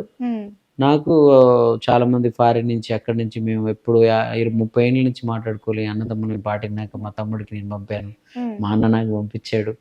సో అని దాని కింద కామెంట్స్ లో కూడా ఉంటాయి, అన్నలు చనిపోయిన వాళ్ళు, తమ్ముళ్ళు చనిపోయిన వాళ్ళు, మా అన్న గుర్తొచ్చాడు, మా తమ్ముడు గుర్తొచ్చాడు అని చూస్తూ ఉంటారు అన్న కామెంట్స్. చూస్తుంది. అంటే కామెంట్స్ చూడకపోతే ప్రజల పల్స్ మనకు తెలియదు. ఏదైనా బెస్ట్ కామెంట్స్ ఉంటే నా టీం ఉంటారు, వాళ్ళు దాన్ని స్క్రీన్ షాట్ చేసి నాకు పంపడం. నాకు చాలా పకడ్బందీ టీం ఉంటారు. జేఎంసీ టీం అని నాదొకటి ఉంటది. దాంట్లో పోలీసులు, లాయర్లు, రాజకీయ నాయకులు, వ్యాపారస్తులు, విద్యావంతులు, విజ్ఞానులు, ఎంత ఒక సమూహం ఉంటది నా వెనక. చూస్తే మీకు ఇలా సింపుల్ గా కనబడుతుంటా కానీ నా వెనక ఒక పెద్ద బలమే ఉంటది. కుటుంబ బలం లేదు కానీ, కుటుంబంలో సరిగ్గా అది లేదు కానీ ఇలాంటి బలగం ఎక్కువ ఉంటది. సో లైఫ్ లో అన్న ఎలాంటి స్ట్రగుల్స్ ఫేస్ చేసినారు ఇంత దూరం రావడానికి? ఎందుకంటే ఇండస్ట్రీ అంటే తొక్కేస్తారు అది ఇది అని చెప్పేసి. నేను చెప్పాను కదా నా స్ట్రగుల్ అంటే, ఇప్పుడు నేను ఈ రంగంలో నేను ఎదగడానికి పడుతున్న తిప్పలన్నీ మా తమ్ముడు కూడా అర్థం చేసుకోలేక నేను ఏదో మిస్టేక్లు చేయడం వల్ల ఇట్లా అయిపోయాను, అలా ఇలా అంటే ఇవన్నీ కూడా స్ట్రగులే. అంటే ఈ స్ట్రగుల్స్ కంటే అరే నా తమ్ముడికి అర్థం అవ్వట్లేదు ఏంటి అంటే, వీళ్ళందరూ నన్ను అర్థం చేసుకుని నాతో పాటు ఉండలేని పరిస్థితులు నేను ఎందుకు క్రియేట్ చేసుకుంటున్నాను అంటే, ఇక్కడ బ్రేక్ అనేది ఎవరి చేతిలో ఉండదు. తనవి ఈరోజు 3 రంగుల జెండా పాట వచ్చి, ఆ పాట ద్వారా ఒక సీఎం, ఒక రాజ్యం కూలిపోయి, ఆ పాట ద్వారా ఎన్ని ఇంటర్వ్యూలు ఇస్తారని నేనే ఊహించుకోలేదు. అది జరుగుతాయి. అలాగే చెడు కూడా అలాగే జరుగుతుంది, మంచి కూడా అలాగే జరుగుతుంది. మన జీవితం ఎలా ఉండాలో, మన జీవితంలో ఎప్పుడేం జరగాలో అన్ని ముందుగా రాసి ఉంటాడు ఆపేవాడు. ఇక్కడ ఎవడు లేడు జరగాల్సిందే ఆపేవాడు అని నేనే పాట చేసిన. సో నేను ఇంత మ్యూజిక్ డైరెక్టర్ అవ్వాలి, నేను ఇంత ముఖ్యమంత్రులకు పాటలు చేయాలని నేనేమన్నా అనుకున్నాను ఊర్లో ఉన్నాం. సో అలాగే ఒక చిన్న పల్లెటూరులో మొదలైనాం. సో అది అర్థం చేసుకోకుండా మన కుటుంబంలోని ఇప్పటికీ మా ఫ్యామిలీలో నేనేం చెప్పినా నమ్మరు వాళ్ళు. అంటే ఇప్పటికి కూడా ఆయన ఏదో చెప్తాడు అన్నట్టే ఉంటది మా వాళ్ళకి. ప్రపంచం అంతా నమ్ముద్ది, మీరందరూ ఫాలో అవుతారు. ఫ్యామిలీలో అదొకటి పడిపోయింది వాళ్ళకి. అంటే చాలా టైం పట్టింది కదా నేను సక్సెస్ అవ్వడానికి. దీనివల్ల వాళ్ళందరికీ ఏంటంటే ఆయన ఏదో చెప్తాడు, వీడు ఎప్పుడు చేస్తాడులే ఇట్లా. సో మీకు బ్యాక్ సపోర్ట్ ఎవరన్నా ఫ్యామిలీలో? ఎవరు లేరు, నాకు నేనే సపోర్ట్. చరణార్థునికి చిన్న చరణే సపోర్ట్.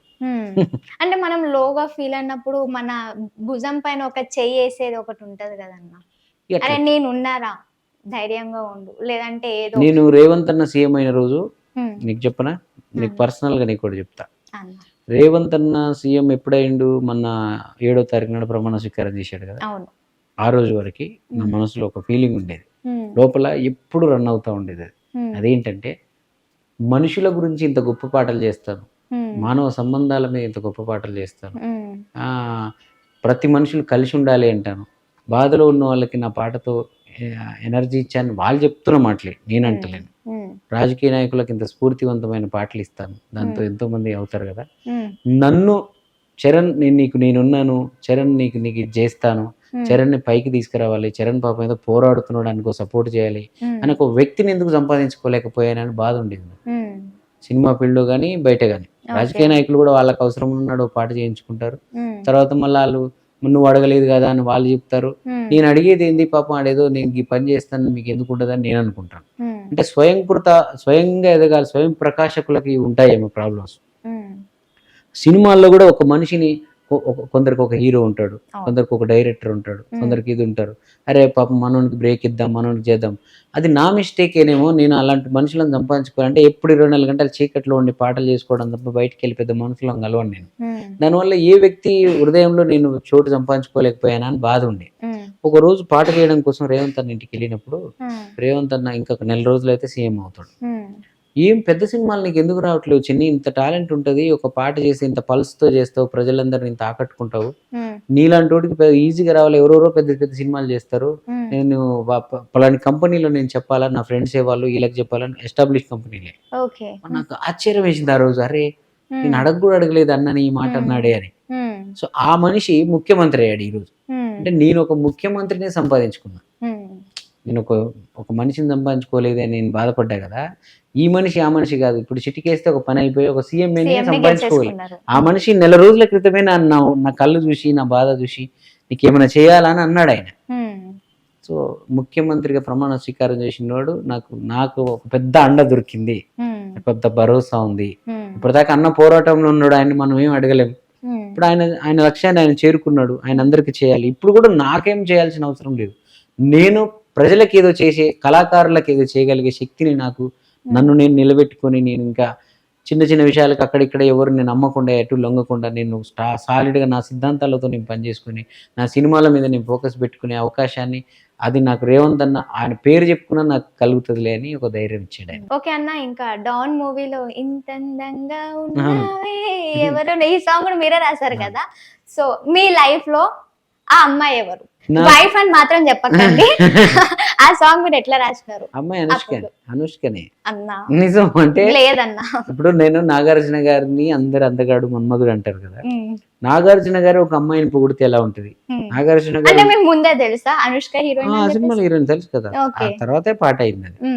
సో అనుష్కని లేదన్నా, మీరు అబద్ధం చెప్తున్నారు. మీ లైఫ్ లో మీ డ్రీమ్ హీరోయిన్ ఎవరో ఒకరు ఉంటారు కదా, అంటే ప్రతి ఒక్కరి లైఫ్ లో ఒకటి ఉంటది కదన్న లవ్ స్టోరీ అనేది.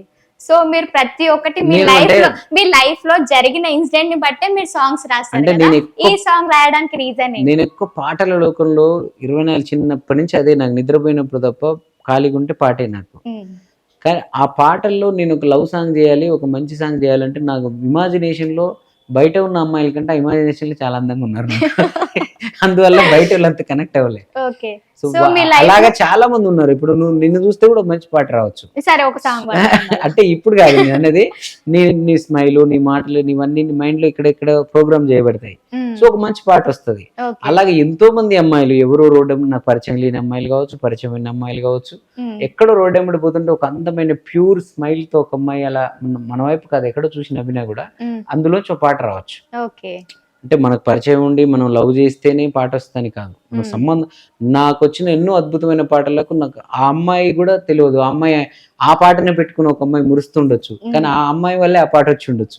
అది ఆ అమ్మాయికి తెలియదు, ఆ అమ్మాయి అడ్రస్ నాకు తెలియదు. సో ఇలాంటి అన్నోన్ పర్సన్స్ అమ్మాయిలే చాలా ఉన్నారు. సో మీ లైఫ్ లో అయితే అందమైన అమ్మాయి అయితే ఎవరు లేరు? చెప్తున్నాను కదా, ఉన్నారు అందరూ. కానీ ఒక పర్సన్ ఉంటారు కదా అన్న, కాలేజ్ డేస్ లోనో స్కూల్ డేస్ లోనో క్రష్ అనే ఒక్కరుంటే గుర్తొస్తుంది చాలా. మీ క్రష్ ఎవరు చెప్పండి అప్పట్లో, బిఫోర్ మ్యారేజ్ మీ క్రష్ ఎవరు? అన్న హీరోయిన్స్ అయితే కాదు, పర్సనల్ లైఫ్ లో ఎవరు లేరు నాకు. ఎవరు లేకుండా మా మరదలు నన్ను ఎంటాడుతూ ఉండేది, మా మరదల్ని పెళ్లి చేసుకున్నా. ఓకే, మరదల్ని పెళ్లి చేసుకున్నా. సో ఆమె చదువుకున్న ఏం చేసినా కూడా ఎప్పుడు ఈయన పెళ్లికి రెడీ ఏంటాడా ఆ టైంకి నేను సిద్ధంగా ఉందాం అన్నట్టు ఉండేది. మా ఉన్నప్పుడు ఇంక మనం ఇంకెవరిని వైపు మళ్ళీ వేరే పాప వాళ్ళని ఆశలు పెంచి అవతల వాళ్ళని మనం అనవసరంగా ఇబ్బంది పెట్టకూడదు కదా. సో అట్లా. సో అన్న ఆ సాంగ్ విని కూడా చాలా డేస్ అవుతుంది. నాకు తెలిసి ఈ క్వశ్చన్ ఎవరు అడగలేరు అని నేను అనుకుంటున్నా. ఈ సాంగ్ మీరు పాడినారు అని చెప్పేసి రాసింది నేను. ఇంతందంగా ఉన్నవే ఎవరే నువ్వు, నాలో అలజడి రేపింది నీ చిరునవ్వు, నా కన్నుల్లో నా నీ రూపం నా కన్నా ఎంతో అపురూపం అనిపించే చిన్నారి, ఈ అనుభవమే నాకు తొలిసారి. సో అన్న, బెస్ట్ అంటే మీరు పాడిన సాంగ్స్లలో మీకు బెస్ట్ సాంగ్ ఏది? అరే ఈ సాంగ్ వల్ల నేను ఈ పొజిషన్ లో ఉన్నా అంటే ఈ 3 రంగుల జెండా కాకుండా ముందు చేసిన సాంగ్స్ లో నువ్వురాయి నేను శిల్పి. అదే. సో ఆ సాంగ్ కూడా ఒక స్టేజ్ పైన పాడడం జరిగింది కదన్న. అది ఆ పాట చరణ్ అర్జున్ అంటే ఇంకా అందరికి ఆ పాటే గుర్తొస్తుంది. ఆ పాట వల్లనే మీరు ప్రతి ఒక్కరికి ఆ పాట introduce తర్వాత అయ్యారు. మళ్ళీ అంత ఆనందాన్ని అంత ఎనర్జీని ఇచ్చింది 3 రంగుల జెండా. సో ఇంకొకటి అన్న, ఇప్పటివరకు ఎన్ని మూవీస్ లో చేసినారు? Music నేను director. చిన్ని చరణ్తో పేరుతో చేసిన సినిమాలు ఏవి నాకే గుర్తుకులేవు. గుర్తు కూడా లేవా గుర్తుకు అన్న? కూడా లేవు. అవి అసలు జస్ట్ నేను నెట్ ప్రాక్టీస్ చేసుకోవడానికి ఉపయోగపడిన సినిమాలు. డాన్ మూవీది. అవన్నీ నేను మ్యూజిక్ డైరెక్టర్ కాదు కదా, జస్ట్ మ్యూజిక్ డైరెక్టర్లకు అసిస్టెంట్ గా ఉంటూ ఓకే లిరిక్స్ ట్యూన్స్ అవన్నీ ఏదో చేసేవాడిని. అఫీషియల్ కాదు అవి. ఓకే. అఫీషియల్ గా చేసినవి చిన్ని చరణ్ పేరుతో కొంచెం చేసిన అవి చెప్పుకోవడానికి ఏది ఉపయోగపడే సినిమా కాదు. చరణ్ అర్జున్ పేరుతో నేను ఫుల్ ప్లేజ్ గా చేసిన మొదటి సినిమా విమానమే. విమానం. సో విమానం తర్వాత భీమదేవరపల్లి బ్రాంచ్ అనే ఒక సినిమా చేశాను, అది కూడా మంచి పేరు వచ్చింది. కానీ విమానం మూవీలో పాడిన సాంగ్ అన్న సీరియస్ గా చెప్తున్నా ఎంత మందిని కనెక్ట్ చేసిందంటే ఆ సాంగ్ వింటుంటే ఆటోమేటిక్ గా కళ్ళ నుంచి వాటర్ రావడం. ఫాదర్స్ డే రోజు అయితే ప్రతి ఒక్కరి స్టేటస్ ఆ సాంగ్. అవును. సో ఆ పాట మీకు ఆ మూవీ డైరెక్టర్ వచ్చి మీతో ఆ మూవీ గురించి డిస్కషన్ చేసినప్పుడు ఎట్లా అనిపించింది? అంటే కొన్ని మూవీ స్టోరీస్ ఉంటుంటే ఆ సరేలే, ఓయ్ గిది గిది గిది చేసేద్దాం గిది గిది అన్నట్టు ఉంటది. ఈ సాంగ్ పర్టికులర్ గా ఎందుకంటే ఈ సాంగ్ వల్లనే ఈ సాంగ్ తో కూడా మీరు చాలా మందికి ఇంట్రొడ్యూస్ అయిపోయారు. ఒక మ్యూజిక్ డైరెక్టర్ ఉండు చరణ్ అర్జున్ అని చెప్పేసి ఈ మూవీతో కూడా ఒక ప్లేస్ అయిపోయింది అన్న. అంటే నేను సినిమా మ్యూజిక్ డైరెక్టర్ గా నన్ను గెలిపించిన సినిమా విమానం. విమానం అంటే నాకు నా 10 ఏళ్ల నుంచి లోపల ఉన్న నరకం ఉంటది కదా, ఎంత ప్రైవేట్ సాంగ్లు హిట్ అయినా ఎంత పొలిటికల్ సాంగ్ హిట్ అయినా సినిమాలో గెలిచినప్పుడే నాకు గెలుపది, ఎందుకంటే నా లక్ష్యం అది కాబట్టి. సో కాబట్టి ఆ విమానం అనే సినిమా నాకు ఒక ఆధార్ కార్డ్ అంటారా రేషన్ కార్డ్ అంటారా, అంటే కమర్షియల్ గా మళ్ళీ ఇంకా ప్రూవ్ చేసుకోవాల్సి ఉంది నేను. దానికి కొంత 3 రంగుల జెండా అది సినిమా వాళ్ళకు కూడా రీచ్ అయ్యేంత హిట్ అయింది కాబట్టి కమర్షియల్ గా డాన్స్ లేపిచ్చే సాంగులు కూడా చేయగలుగుతాడు ఇతను అనేది చూపించింది ఇది. ఆ ఎమోషనల్ గా అది. అయితే నాకు ఈ విమానం సినిమాలో దొరికిన లక్ ఏంటంటే అది ఇద్దరు మ్యూజిక్ డైరెక్టర్లు మారిపోయి సినిమా అంతా కంప్లీట్ అయి నా ముందుకు వచ్చింది అది. నేను ఈ పాట లేదు నేను ముందు చేస్తే వాళ్ళు చెప్పితే పాట చేస్తే ఆ పాట కాళ్ళు షూట్ చేయడం జరగలేదు. బ్యాక్గ్రౌండ్ స్కోర్ లోనే నేను పాటలు చేశాను దానికి. ఆల్రెడీ అక్కడ ఒక పాట ఉంది వాళ్ళు వేరే మ్యూజిక్ డైరెక్టర్ తో చేయించింది, ఆ పాటను మ్యూట్ లో పెట్టేసి ఆ సీన్ రీ రికార్డింగ్ ఎలాగైతే చేస్తామో పాటను కూడా ఒక బ్యాక్గ్రౌండ్ స్కోర్ లాగా చేశాను నేను. అంటే ఆ సినిమాని అంతా నా మైండ్కి ఎక్కించుకున్నాను. శివప్రసాద్ గారు అంత బాగా తీశారు, జీ స్టూడియోస్ వాళ్ళు, కిరణ్ అన్న, అంటే ఆల్మోస్ట్ వీళ్ళంతా సముద్రకని గారు, ఒక 4 డైరెక్టర్లు ఉన్నట్టున్న సినిమా అది. అంతమందిని మెప్పించాను నేను ఆ సినిమా. ఒక ఆనందం ఉండే ఆ రోజు, అందరూ ఇంప్రెస్. ఇప్పుడు ఆ 4 సినిమాలు తీస్తే ఆ 4టికి నేనే మ్యూజిక్ డైరెక్టర్ని. ఇప్పుడు నా అభిమానం అంతా నన్ను మెయిన్ జీ స్టూడియోస్ నిమ్మకాయల ప్రసాద్ గారు కానీ, సముద్రకని గారు కానీ, కిరణ్ అన్న కానీ, మల్ల శివప్రసాద్ గారు, ధనరాజు, ఆ సినిమాలో ఉన్న ప్రతి ఒక్కరికి వాళ్ళ మొదటి ఛాయిస్ నేనే ఇప్పుడు మ్యూజిక్ డైరెక్టర్ గా. వాళ్ళు ఏం సినిమాలు చేసి ఇప్పుడు ప్రతి ఒక్కరికి మీరే అయిపోయినారన్న. మీ సాంగ్ ఉంటే ఒక ఎమోషనల్ అనేది బయటకు ప్రతి ఒక్కరికి అవ్వలేదు, ఇంకా రీచ్ అవ్వాలి సినిమా. ఎక్కడో నేను ఇంకా స్టూడియోలో బిజీగా ఉండడం. లగ్గం అని ఒక సినిమా చేస్తున్నా, అదే భీమదేవరపల్లి బ్రాంచ్ డైరెక్టర్ రమేష్ చెప్పాలి గారు. మీరు అసలు రగ్గం అనే పాటలు వచ్చిన తర్వాత చరణ్ అర్జున్ ఇప్పుడు 3 రంగుల జెండాకి ఎట్లాగ హిస్టీరియా వచ్చినట్టు జనాలు ఊగుతున్నారు బయట, ప్రియాంక గాంధీ గారు, రాహుల్ గాంధీ డాన్స్లు వేసినారు, అలా రేపు థియేటర్లో వేస్తారు ఆ సినిమా కావాలని. అంటే ఆయనకు నా మీద ఎంత ప్రేమ అంటే రమేష్ చెప్పాలి గారికి, నువ్వు ఏదో ఎమోషనల్ మ్యూజిక్ డైరెక్టర్ అని లేదో సాఫ్ట్ పాటలు చేస్తావని ఒక రకరకాల నెగిటివ్ ఉంది బయట, కన్ఫ్యూజన్ ఉంది బయట. నీవు ఈసారి ఏమన్నా కానీ ఈ సినిమాలో అన్ని డాన్స్ పాటలు పెడతా అని చెప్పి ఆ లగ్గం అనే సినిమాలో మంచి పాటలు పెట్టారు. నా కోసం చాలా ఫైట్ చేశారు పాప ఆయన, నన్ను వద్దని వాళ్ళు ఇలా అంటే కూడా. సో లేదు చరణ్ అర్జునే నాకు కావాలి, ఆయన అయితేనే కరెక్ట్. నా కోసం కొందరు ప్రొడ్యూసర్లను, కొందరు హీరోలను కూడా వదిలేసుకున్నారు. సో ఆయన అంటే నేను ఇందాకన్నాగా నేను ఒక మనిషిని సంపాదించుకోలేకపోయానని. సో ఇప్పుడిప్పుడు రమేష్ చెప్పాల గారు కావచ్చు, మెహర్ రమేష్ గారు కావచ్చు, మళ్ళా విమానం టీం అందరు కావచ్చు, వీళ్ళందరూ ఇప్పుడు వచ్చి, అంటే వీళ్ళు ఎప్పటి నుంచో ఉన్నారు, ఆ టైం నాకు ఇప్పుడు వచ్చింది, అందరు బయటకు వస్తున్నారు ఇప్పుడు. మా చిన్ని లేవాలి, మా చిన్ని ప్రసాద్ గారు, జీ స్టూడియోస్ ప్రసాద్ గారు, వీళ్ళంతా.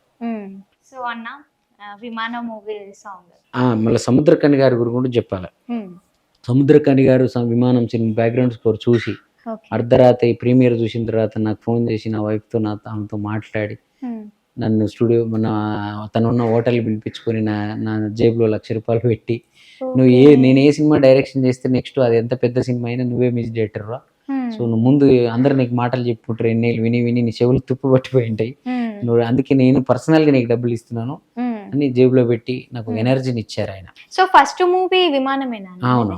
తర్వాత గుమ్మడి నరసయ్య అని ఒక సినిమా కూడా పరమేశ్వర్ అనే నా ఫ్రెండ్ ఇల్లెందు ఎమ్మెల్యే గారి మీద బయోపిక్ చేస్తుంటే కూడా నేను అన్న చేయన్న ఈ సినిమా చేస్తే బాగుంటుంది నాకు కూడా అంటే ఆ సినిమా నచ్చి నా కోసం కూడా కొంత ఆ సినిమా ఒప్పుకున్నారు సముద్రకని గారు. సో ఆయన కూడా నాకు అంటే ఈ మధ్య కాలంలో ఈ మనుషుల్ని సంపాదించుకోలేకపోయాననే బాధ నుంచి ఇలా ఒక్కొక్క మనిషి ఆర్ట్ఫుల్గా నన్ను ఇష్టపడుతూ నా కోసం ఆలోచించే వాళ్ళు దొరుకుతున్నారు ఒక్కొక్కరు. దాంట్లో నువ్వు విమానం పాట అడిగే ఒకటి చెప్తున్నా, ఇన్స్టాగ్రామ్ ఓపెన్ చేస్తే మొట్టమొదట ఒక ప్రార్థనా గీతం లాగా జనగణమన లాగా నాకు ఇదే వస్తూ ఉంటుంది. అంటే ఎవరో ఒక తండ్రి, ఎవరో ఒక కూతురు, ఎవరో ఒక తండ్రి, ఎవరో ఒక కొడుకు అది పెట్టుకుంటూ ఉంటారు. అది నేను ఆ రోజు అనుకున్నా చేసేటప్పుడే. ఆ టీం అంతా ప్రసాద్ గారు, డైరెక్టర్ గారు, సముద్రకని గారు కానీ తెలీదు, కిరణ్ గారు, సో వీళ్ళందరూ నాకు చెప్పింది అదే, ఈ పాట ఒక ఆంతం అవ్వాలి, తండ్రి అంటే ఈ పాటే గుర్తుకు రావాలి అని. సో అది మేము ఆల్మోస్ట్ రీచ్ అయ్యాం. దానికి మంగ్లీ వాయిస్ కూడా చాలా యాడ్ అయింది, లిరిక్స్ కూడా నేనే రాసినది. నువ్వు కన్న కలలే నెరవేరేను చూడు, అందుకే ఉన్నాడు మీ నాన్నే తోడు, దశరథ మహారాజే నాన్నై పుట్టాడు, నువ్వు రాముడంత ఎదగర నీడు, రేల రేల రేల రేల నీదే నింగిడేల, నిత్యం పండగల్లే బతుకు జన్మే ధన్యమయ్యేలా, సిన్నోడా ఓ సిన్నోడా చిన్న చిన్న మేడ సిత్తరంగా చూపిస్తాది సంబరాల జాడ, ఎగిరి దూకితే అంబరముందదా, ఇంతకు మించిన సంబరముందదా, ఎన్నడు చూడని ఆనందములోన రేల రేల రేల రేల సో అన్న ఈ సాంగ్ కూడా మీకు చాలా ప్లస్ అయింది కదా? అవును, ప్లస్ ఏంటి, చాలా రోజుల తర్వాత ఒక ఫుల్ ప్లేజ్డ్ ఒక సినిమా చేస్తే ఈ పాట అసలు ఈ పాటను కూడా జనాలు అంతా ఓన్ చేసుకుంటారు అనుకోలేదు నేను. అంటే మనం ఇండిపెండెంట్ పాటలను ఎలా చేసుకున్నారో సినిమా పాట విజయం వేరు, ఒక బ్లాక్ బస్టర్ చాట్ బస్టర్ అయిన ఒక సినిమా పాట వేరు, దాన్ని వింటారు, ఎంజాయ్ చేస్తారు, మోగుతుంది. కానీ ఈ పాటని హార్ట్ లోకి తీసుకున్నారు, దీన్ని కూడా హృదయాల్లో నింపుకున్నారు ఈ పాట. సో దానికి నేను చాలా హ్యాపీ అయ్యా. సో ఈ మూవీ రిలీజ్ అయిన తర్వాత కూడా నిజంగా నన్ను ఇన్స్టాగ్రామ్ ఓపెన్ చేసేసాను, ఇదే సాంగ్ ఎక్కడ చూసినా కానీ, ఒక డాటర్ ఫాదర్ కి బాండింగ్ లో ఉన్నా కానీ ఇదే సాంగ్, ఫాదర్ అండ్ సన్ కి విన్నా ఇదే సాంగ్, అందరికి ఇట్లా కనెక్ట్ అయిపోయిన సాంగ్ చాలా రోజుల తర్వాత. అప్పట్లో అంటే గుమ్మడి గుమ్మడి సాంగ్, డాడీ మూవీ సాంగ్ ఉండే కదా, సో అప్పుడు అది ఉండే, సో ఇప్పుడు ఇది అయిపోయింది. సో ఈ సాంగ్ కూడా మీకు విన్నప్పుడు మీకు ఎట్లా అనిపిస్తుంది అంటే, చాలా మంది రీల్స్ షేర్ చేస్తూ ఉంటారు కదా, అది ఎంత వైరల్ అయిపోయి అసలు సినిమా పాటలను మించి విజయం సాధించి చొచ్చుకుపోయిన పాటలు మనకి చాలా ఉంటాయి. కానీ ఒకానొక దశకు తీరిన తర్వాత ఇవే సినిమా పాటలు అయితే బాగుండు కదా, సినిమా పాట కూడా ఇలాగ నాకు ఒక విజయం వస్తే బాగుండు కదా అని కోరికుండే. అది ఆ రేలా రేలా పాట తీర్చింది, విమానం సినిమా తీర్చింది. తర్వాత నేను మాస్ పాట, కమర్షియల్ పాట కూడా కావాలని సినిమాలో చేయాలని ఎదురు చూస్తున్నా. ఆ సినిమాలు రిలీజ్ కాకముందే 3 రంగుల జెండా ఒక మాస్ కమర్షియల్ హిట్ ఇచ్చింది. సో అలాంటిది ఇప్పుడు సినిమాలో కూడా రావాలని కోరిక ఉంది నెక్స్ట్ ఇయర్. ఏది 3 రంగుల జెండా లాంటి పాటలు, వైబు థియేటర్ లో జనం అంతా హిస్టీరియా వచ్చినట్టు ఊగుతారు కదా, అలాంటి పాటలు చేస్తున్నాను, అవన్నీ రిలీజ్ అవుతాయి నెక్స్ట్. ఓకే, ఇప్పటి వరకు ఎన్ని మూవీస్ అన్న? 3 మూవీసా? 4 విమానం ఒకటి, భీమదేవర దాదాపు 10 మూవీస్ ఇప్పుడు రన్నింగ్ లో ఉన్నాయి. కొన్ని మాటల దశలో ఉన్నాయి, కొన్ని వర్క్ దశలో ఉన్నాయి, కొన్ని అఫీషియల్ గా మెయిన్ గా కొంచెం స్టార్ కాస్ట్ కొంచెం పెద్ద స్థాయిలో ఉన్నవి ఈ 2 సినిమాలు. ఓకే, సో మీ పాపకి గోపమ్మ చాలా స్టేటస్ చూస్తూ ఉంటాను నేను కూడా. సో ప్రతి రోజు ఒక స్టేటస్ ఉంటది మీ పాపది, అంటే మీ పాపకి మీకున్న బాండింగ్ ఎట్లా ఉంటది? మా పాపకు నాకున్న బాండింగ్ కాదు, మా పాపకు రేవంత్ అన్న కూడా ఒక చిన్న తెలియని కనెక్షన్ ఉంది. మా పాప పుట్టినప్పుడు నేను ఊర్లో ఉన్నా, అప్పుడు కరోనా టైం. అప్పుడు ఎలా తెలుసుకున్నాడు రేవంత్ అన్న ఫోన్ చేసి, మహాలక్ష్మి పుట్టింది నీకు. అప్పటికి నువ్వు రాయి నేను శిల్పి రాలే, కొంచెం స్ట్రగుల్లోనే ఉన్నా. సో అప్పుడు అన్న ఫోన్ చేసి, మహాలక్ష్మి పుట్టింది, ఇంకా నాకు కూతురు పుట్టాకే నాకు అంతా బాగుంది, నీకు కూతురు పుట్టింది, చిన్న నుంచి నీ కష్టాలు తీరిపోతాయి అని చెప్పి ఫోన్ చేసి చాలా హ్యాపీ ఫీల్ అయ్యా నేను. అన్నట్టే ఆమె మేలో పుట్టింది. 2019 19 మేలో పుట్టింది. అప్పుడే ఇది వచ్చింది, నువ్వు రాయి నేను శిల్పి. ఓకే. అక్కడి నుంచి ఇప్పటిదాకా. తర్వాత రేవంత్ అన్న సీఎం అవడానికి ముందు కూడా లాస్ట్ మీటింగ్ లో నేను తన్ను కూడా తీసుకెళ్ళాను. నేను బయటికి వెళ్తుంటే ఏడుస్తా, నేను వస్తా నా వెంట పడితే తీసుకెళ్ళా. అక్కడ రేవంత్ అన్న ఆఫీస్ లో ఆడుకుంటూ రేవంత్ అన్న బయటకు వచ్చాను, ముద్దు చేసి ఎత్తుకొని ఆ ఫోటోలు కూడా ఉంటాయి. ఓకే. కొన్ని చూసాను. సో అలాగా ఆయన సీఎం కాకముందే అందరు సీఎం అయ్యాకి వెళ్ళి కలుస్తారు కదా, ముందే వెళ్ళి ఫోటో దిగి వచ్చింది. ప్లస్ ఆమె ఏంటంటే నా పాటల ప్రస్థానంలో నన్ను ఫాలో అవుతున్న అందరు కూడా తనను కూడా ఫాలో అవుతారు. తన హాయిగా ఏ కష్టం లేకుండా సెలబ్రిటీ అయిపోయింది.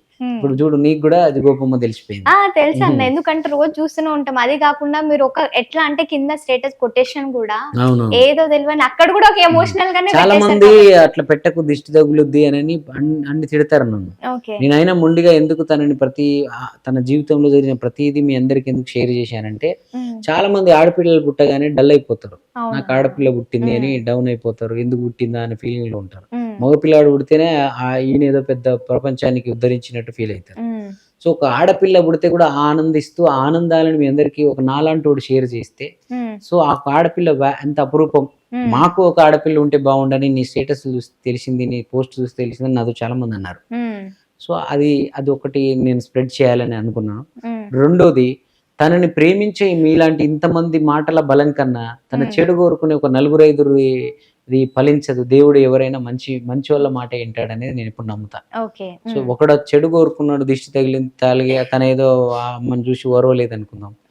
మీలాంటి వాళ్ళందరూ ఎక్కువ సంఖ్య ఉంది కదా, ప్రేమ బలం ఎక్కువ ఉన్నప్పుడు దాని కింద ఇదెంత. అందుకే నేను అన్ని షేర్ చేస్తా ఉండేవాడిని. ఆమె నాకు మదర్ లాగే. యాక్చువల్లీ మా అమ్మ 2007 ఆ సమయంలో నేను ఇండస్ట్రీకి వచ్చినప్పుడే చనిపోయింది. సో అమ్మ లేదనే, ఇప్పుడు తమ్ముడు లేడనే బరువు ఎలా ఉండేదో, గోపాల్ పుట్టక ముందు అమ్మ లేదనే బరువు ఉండేది నాకు.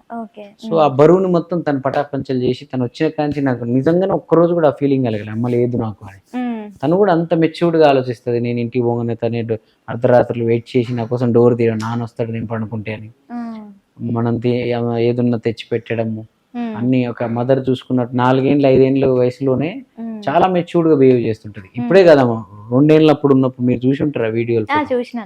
సో ఏదో తెలియదు, ఆమె నాన్నే కావాలి. ఆమె మొత్తం వాళ్ళ అమ్మకే చెప్పేస్తుంది, నాకు నాన్న కావాలి, నాన్న దగ్గరికి పోవాలి, నన్ను తీసుకెళ్ళండి, అంతే. ఆమెకి ఏం కావాలి రూల్ చేసేస్తుంటది.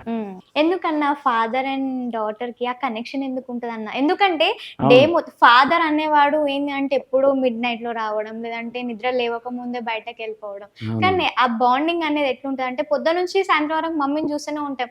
మరి మమ్మీ ఫుడ్ చేయాలి, మమ్మీ లేపాలి, ప్రతి ఒక్కటి మమ్మీ చేయాలి.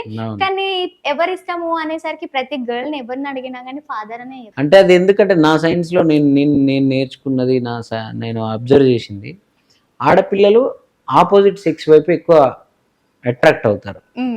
సో అది ఆ ఏజెస్ బట్టి ఉంటుంది అన్నట్టు. చిన్న ఏజ్ లో ఆ లవ్, అబ్బాయిలు ఇవన్నీ తెలియదు కాబట్టి అవన్నీ నాన్నలోనే చూసుకుంటారు వాళ్ళు, వాళ్ళకున్న జ్ఞానంలో. ఇప్పుడు సినిమా చూస్తారు, ఆ చిన్న ఏజ్ లోనే ఎవరో ఒక మగాడు ఒక అమ్మాయిని కాపాడుతాడు, లేకపోతే ఇంకొక భార్యని కాపాడుకుంటాడు, లేదా అంటే కాపాడేవాడు మగాడు. సో ఆమెకి ఆ వయసులో తెలిసిన మగాడు తండ్రి. సో తండ్రి హీరో, తండ్రి లవర్, తండ్రి బాయ్ ఫ్రెండ్, తండ్రి అంటే ఆమెకు నానే ప్రపంచం కదా. సో అలాగా ఇప్పుడు మగాళ్ళు కూడా అమ్మని ఎందుకు ఇష్టపడతారంటే, సో ఏదైనా పెట్టాలన్నా, మనకేమైనా చేయాలన్నా, మనకు మంచిగా చూసుకుంటే ఆడవాళ్ళే అన్న సెన్స్ ఉంటుంది ఆడికి.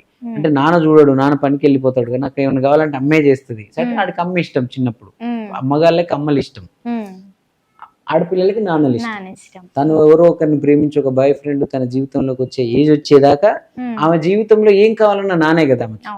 సో రక్షకుడైన నాన్న, ఎవరైనా ఏమైనా అన్నా చెప్పుకోని నాన్నకి. సో కాబట్టి ఆ రకమైన బాండింగ్ చిన్నప్పటి నుంచే వాళ్ళకు ఆ నాన్న అనేది, వాళ్ళ సేమ్ జెండర్, సేమ్ అమ్మ సేమే కాబట్టి, అమ్మ నీకున్న జుట్టే అమ్మకుంటది, నీకున్న డ్రెస్సే అమ్మకుంటది. సో నీకు లేనిది ఇంకేదేదో ఆపోజిట్ లో ఉంది తండ్రికి. సో రక్షణ ఆమెకి ఎవరేమన్నా, ఈవెన్ అమ్మ ఏమన్నా కూడా నాన్నకు చెప్తా, నన్ను ఏమన్నా అంటే మా నాన్న వచ్చి అమ్మని కొడతాడు అనే ఫీలింగ్ ఉంటుంది కదా, అందువల్ల నాన్నకి ఎక్కువ అట్రాక్ట్ అవుతారు. సో అన్న, మీ వైఫ్ కి ఎప్పుడైనా ప్రపోజ్ చేసినారా? నేను చేయాల్సిన అవసరం ఏంది, ఇంకా మరదలే కదా చిన్నప్పటి నుంచి. ఉంటది కదన్న, ఎంత మరదలైనా కానీ ఉంటది కదా. అంటే ఆ అమ్మాయికి ఈ ప్రపంచంలో ఈ రెగ్యులర్ ఇవన్నీ విషయాలు ఏమీ తెలియదు. అంటే ఆమె ఏం ఫాలో అవ్వదు, ఏం చదువుకుంది, ఎంకామ్ చేసింది, ఉస్మాన్ యూనివర్సిటీలో, తెలంగాణ ఉద్యమాలలో కూడా ఉంది. కానీ ఆమె జీవితం, ఆమె ఏంటంటే ఆమెది ఒక లోకం, అంటే ఆమె ఒక చిన్న లోకాన్ని సృష్టించుకుంది. అందులో నేను, ఆమె 2 పిల్లలు, ఆమె ఈ లోకంలో జరిగే వింత వింత పోకడలు ఏమి ఆమెకు అంటాం. అంటే ఏదో ప్రేమను ప్రదర్శించుకోవాలి, ఏదో ప్రపోజల్ చేసుకోవాలి, ఏదో గిఫ్ట్లు ఇచ్చుకోవాలి, ఇట్లాంటి ఏ అతీతంగా ఉంటుంది ఆమె. చిన్న ఇలా బయటికి తీసుకుపోకు, సినిమాకి తీసుకుపో కూడా అన్నది ఆమె. ఏదన్నది ఆమెకు ఆ చిన్న ఇంట్లోనే ఆమెకు అదే ప్రపంచం అంతే. సో కాబట్టి ఆమె మన పని మనం చేసుకుంటాం, ఇంటికి వెళ్తాము అంతే. ఆమె నాకేం కావాలో వండి పెట్టడం అన్ని చేయడం ఆమెకి ఇష్టం, పిల్లల్ని చూసుకుంటుంది. కాబట్టి పెద్ద ఈ రెగ్యులర్ ఈ బయట విషయాలు ఏది పెద్ద ఎక్స్పెక్టేషన్స్ ఏం పెట్టుకోదు. సో అన్న మీకు కొన్ని అంటే అది మనం ఏదైనా చేసేటప్పుడు ఒకవేళ మంచి చేసినా గానీ మనకి నెగిటివ్ చేసే వాళ్ళు ఉంటారు. ఇప్పుడు ఒక సాంగ్ ఎంత మంచిగా పాడినా గానీ నెగిటివ్ కామెంట్స్ కూడా వస్తూ ఉంటాయి. అది కావాలని పెడతారా లేదంటే వాళ్ళకి అనిపించి పెడతారో తెలియదు. సో అలాంటి కామెంట్స్ పెట్టినప్పుడు మీ వైఫ్ ఎప్పుడైనా ఫీల్ అయిందా? ఫీల్ అయ్యి మీకు చెప్పడం గానీ షేర్ చేసుకోవడం? నాకు అదృష్టవశాత్తు నాకు చాలా తక్కువ, అంటే 99% లో 99% పాజిటివ్ ఉంటది. ఎందుకంటే మన విధానమే మంచిది కదా. మనం ఏది వివక్షలు చెప్పము, కులాలు, మతాలు, ప్రాంతాలు, మనిషిని కలిపే ఒక దారం లాగా ఉండడమే నా పాట. సో అలాంటి అక్కడ దగ్గర విమర్శించడానికి ఎక్కడ స్కోప్ ఉండదు. కానీ ఎవరో కొందరు వాంటెడ్లీ, అది మన ఊరోళ్ళు కావచ్చు, లేకపోతే ఇంకెవరో కావచ్చు, వేరే ఫేక్ అయి పెట్టుకొని కావచ్చు, వాడేదో నన్ను వేరే తిరిగి అర్థం చేసుకొని ఏదో మాడుతూ ఉంటాడు. అట్లాంటప్పుడు కొంచెం బాధపడుతుంది.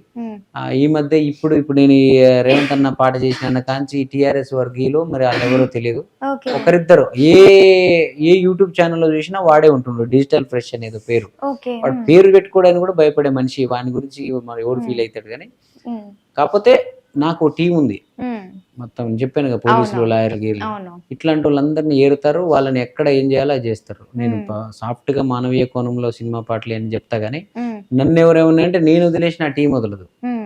వాడిని పట్టుకొని వాడు ఆన్సర్ చెప్పిస్తారు వాడిని ఎలాగైనా. అంటే వాళ్ళు అంటే నేను నాలాంటి స్వచ్ఛమైన మనిషిని, సమాజ హితాన్ని కోరుకొని, ఇప్పుడు నేను రేవంత్ అన్న సీఎం అయిపోయాడని నేను ఇప్పుడు పోయి ఆయన పదవి అడుగుతాను, పార్టీ జెండా కప్పుకుంటాను. నేను అందరి మనిషిని, రేపు మళ్ళీ కేసీఆర్ వాళ్ళు గవర్నమెంట్ వస్తే కూడా వాళ్ళతో కూడా ఉంటాను నేను. సో నేను నన్ను గుర్తించలేదని ఒక బాధ చెప్తున్నా, అది కూడా తప్ప అందులో ఏమన్నా రాజకీయం ఉందా? దానికి ఫీల్ అయిపోయి వీడు విట్టా, వీడు బ్రోకరు, వీడు పదవుల కోసం మాట్లాడుతున్నాడు, ఆడు ఇష్టం వచ్చినట్టు మాట్లాడుతున్నాడు, వాడు అన్నిటికీ ఆన్సర్లు ఇస్తాడు ఒక రోజు. కానీ అదే అట్లాంటికి వచ్చి చూసినప్పుడు ఇంతకుముందు ఫీల్ అయ్యేది, ఇప్పుడు కూడా ఫీల్ అయిద్దాం, చాలా సెన్సిటివ్. అంటే ఈయన ఇంత మంచోడు కదా పాపం, ఈయననే అందరు వాడుకుంటారు, ఈయన ఎవరికి అన్యాయం చేయడు, ఈయనకి డబ్బులే యావ ఉండదు, ఈయనకి ఏది ఉండదు, ఈయన ఎందుకు ఇట్లా మాట్లాడుతున్నారని ఆమెకి ఉంటది, నాకు ఉంటది, అందరికి ఉంటది. లేదని మనం చెప్తే అబద్ధం అవుతుంది, పట్టించుకొని అనేది అబద్ధం. అంటే అంత మంచి పాజిటివ్ లో ఓడో ఒక్కడు అట్లా ఎందుకు మాట్లాడుతున్నాడు అనేది ఎవరికైనా ఉంటది. దానికోసం ఒక టీం ఉంది. ఇప్పుడు సార్ని ఎతికే పనిలో ఉన్నారు, ఆ సార్ దొరుకుతున్నారు.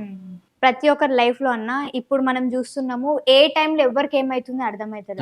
ఒకప్పట్లో ఏంది అని అంటే, అరే మనిషి అన్నప్పుడు 80 సంవత్సరాలు కంపల్సరీ బతుకుతాడు రా అన్న థింకింగ్ లో, థాట్ లో ఉంటుంది.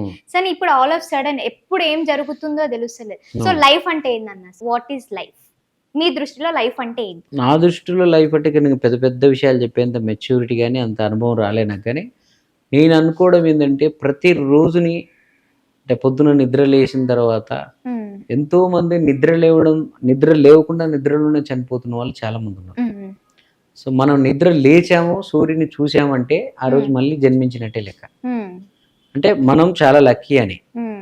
ఇంకా అంతకు మించి నువ్వు ఏం సాధించాల్సింది లేదు ఆ రోజులో. నువ్వు నిద్ర లేవగలిగావుగా, కళ్ళు తెరిచావు కదా, ఎప్పటిలాగే మళ్ళీ యాక్టివ్ గా నువ్వు తయారవుతున్నావు కదా. సో నువ్వు ఈ రోజు ఈ ప్రపంచంలోనే నీ అంత అదృష్టవంతుడు లేడు ఇంకా. ఈ రోజు ఏమి జరిగినా దీనికంటే మించిన గొప్ప అదృష్టాలు కావు, ఏం జరిగినా దీనికంటే పెద్ద నష్టాలు కావు. సో ఆ రోజంతా నువ్వు అంతే యాక్టివ్ గా నేను ఐఎమ్ లక్కీ అనే హ్యాపీలో ఉండు. కలిసిన ప్రతి మనిషిని ఇష్టపడు. నేను ఎప్పుడో ఒకసారి చదివాను ఎక్కడో, నువ్వు వెళ్ళే దారిలో అందరిని నవ్వుతూ పలకరించు, మళ్ళీ ఈ దారిలో వస్తావో రావు. అంటే ఎక్కడికి వెళ్ళాం మనం. ఇప్పుడు ఈ రోజు ఈ పంజాగుట్టకు వచ్చాను నేను ఈ పంజాగుట్టకు రాక దాదాపు 6-7 ఏళ్ళు అవుతుంది నేను. అవునా? సో ఈ రోజు వచ్చాను, ఇక్కడ ఉన్న వాళ్ళందరినీ నవ్వుకుంటూ పలకరించి అందరితో మంచిగా మాట్లాడిపోతే అయిపోయాయి. మళ్ళీ నేను ఇక్కడికి వస్తానో రానో తెలియదు. మళ్ళీ జీవితంలో అసలు నేను ఎక్కడో మణికొండలో ఉంటాను, ఈ పంజాగుట్టకు నాకు పని పడుతుందో లేదో తెలియదు. సో ఒకవేళ మళ్ళీ నేను వచ్చినా ఈ రోజు అక్కడ పండ్లు అమ్ముతూ ఉన్న వ్యక్తి నాకు మళ్ళీ కనపడతాడు. సో కనపడే ప్రతి మనిషి జీవితంలో ఆ రోజు ఒక సెలబ్రేషన్ లాగా ఒక సినిమాకి వెళితే ఎంత ఆరాధన భావంతో ఆ సినిమాని, హీరోని, ఆ పాత్రల్ని, జీవం లేని పాత్రల్ని మనం ఎంత ప్రేమిస్తూ చూస్తాము, ఎదురుపడే మనుషుల్ని, జీవం ఉన్న మనుషులను కూడా అంతే ప్రేమించుకుంటూ, అంతే ఆరాధించుకుంటూ, కలిసిన ప్రతి మనిషితో ఒక బాండింగ్ ఏర్పరచుకుంటూ పోవాలనేది నా ఇష్టం. రేపేం జరుగుతుందో తెలియదు. ఈ రోజుతో నువ్వు ఆ తృప్తితో పడుకో. ఈరోజు ఇంతమందితో నేను నవ్వుతూ మాట్లాడాను, ఇంతమంది ప్రేమను పొందాను. ఈ రోజు నేను ఇంటర్వ్యూ కోసం ఇక్కడికి వచ్చాను, దీని బిఫోర్ వేరే స్టూడియోకి వెళ్ళాను. అక్కడ ఛాయ్ ఇచ్చేవాడు, మేకప్ వేసేవాడు, కెమెరా కూడా ప్రతి ఒక్కడు అన్నా నీ పాటలు ఎంత వింటా తెలుసా అన్న ఎంత అని ఒక అలాంటి నాకు ఎంతో ఆనందం కలిగింది.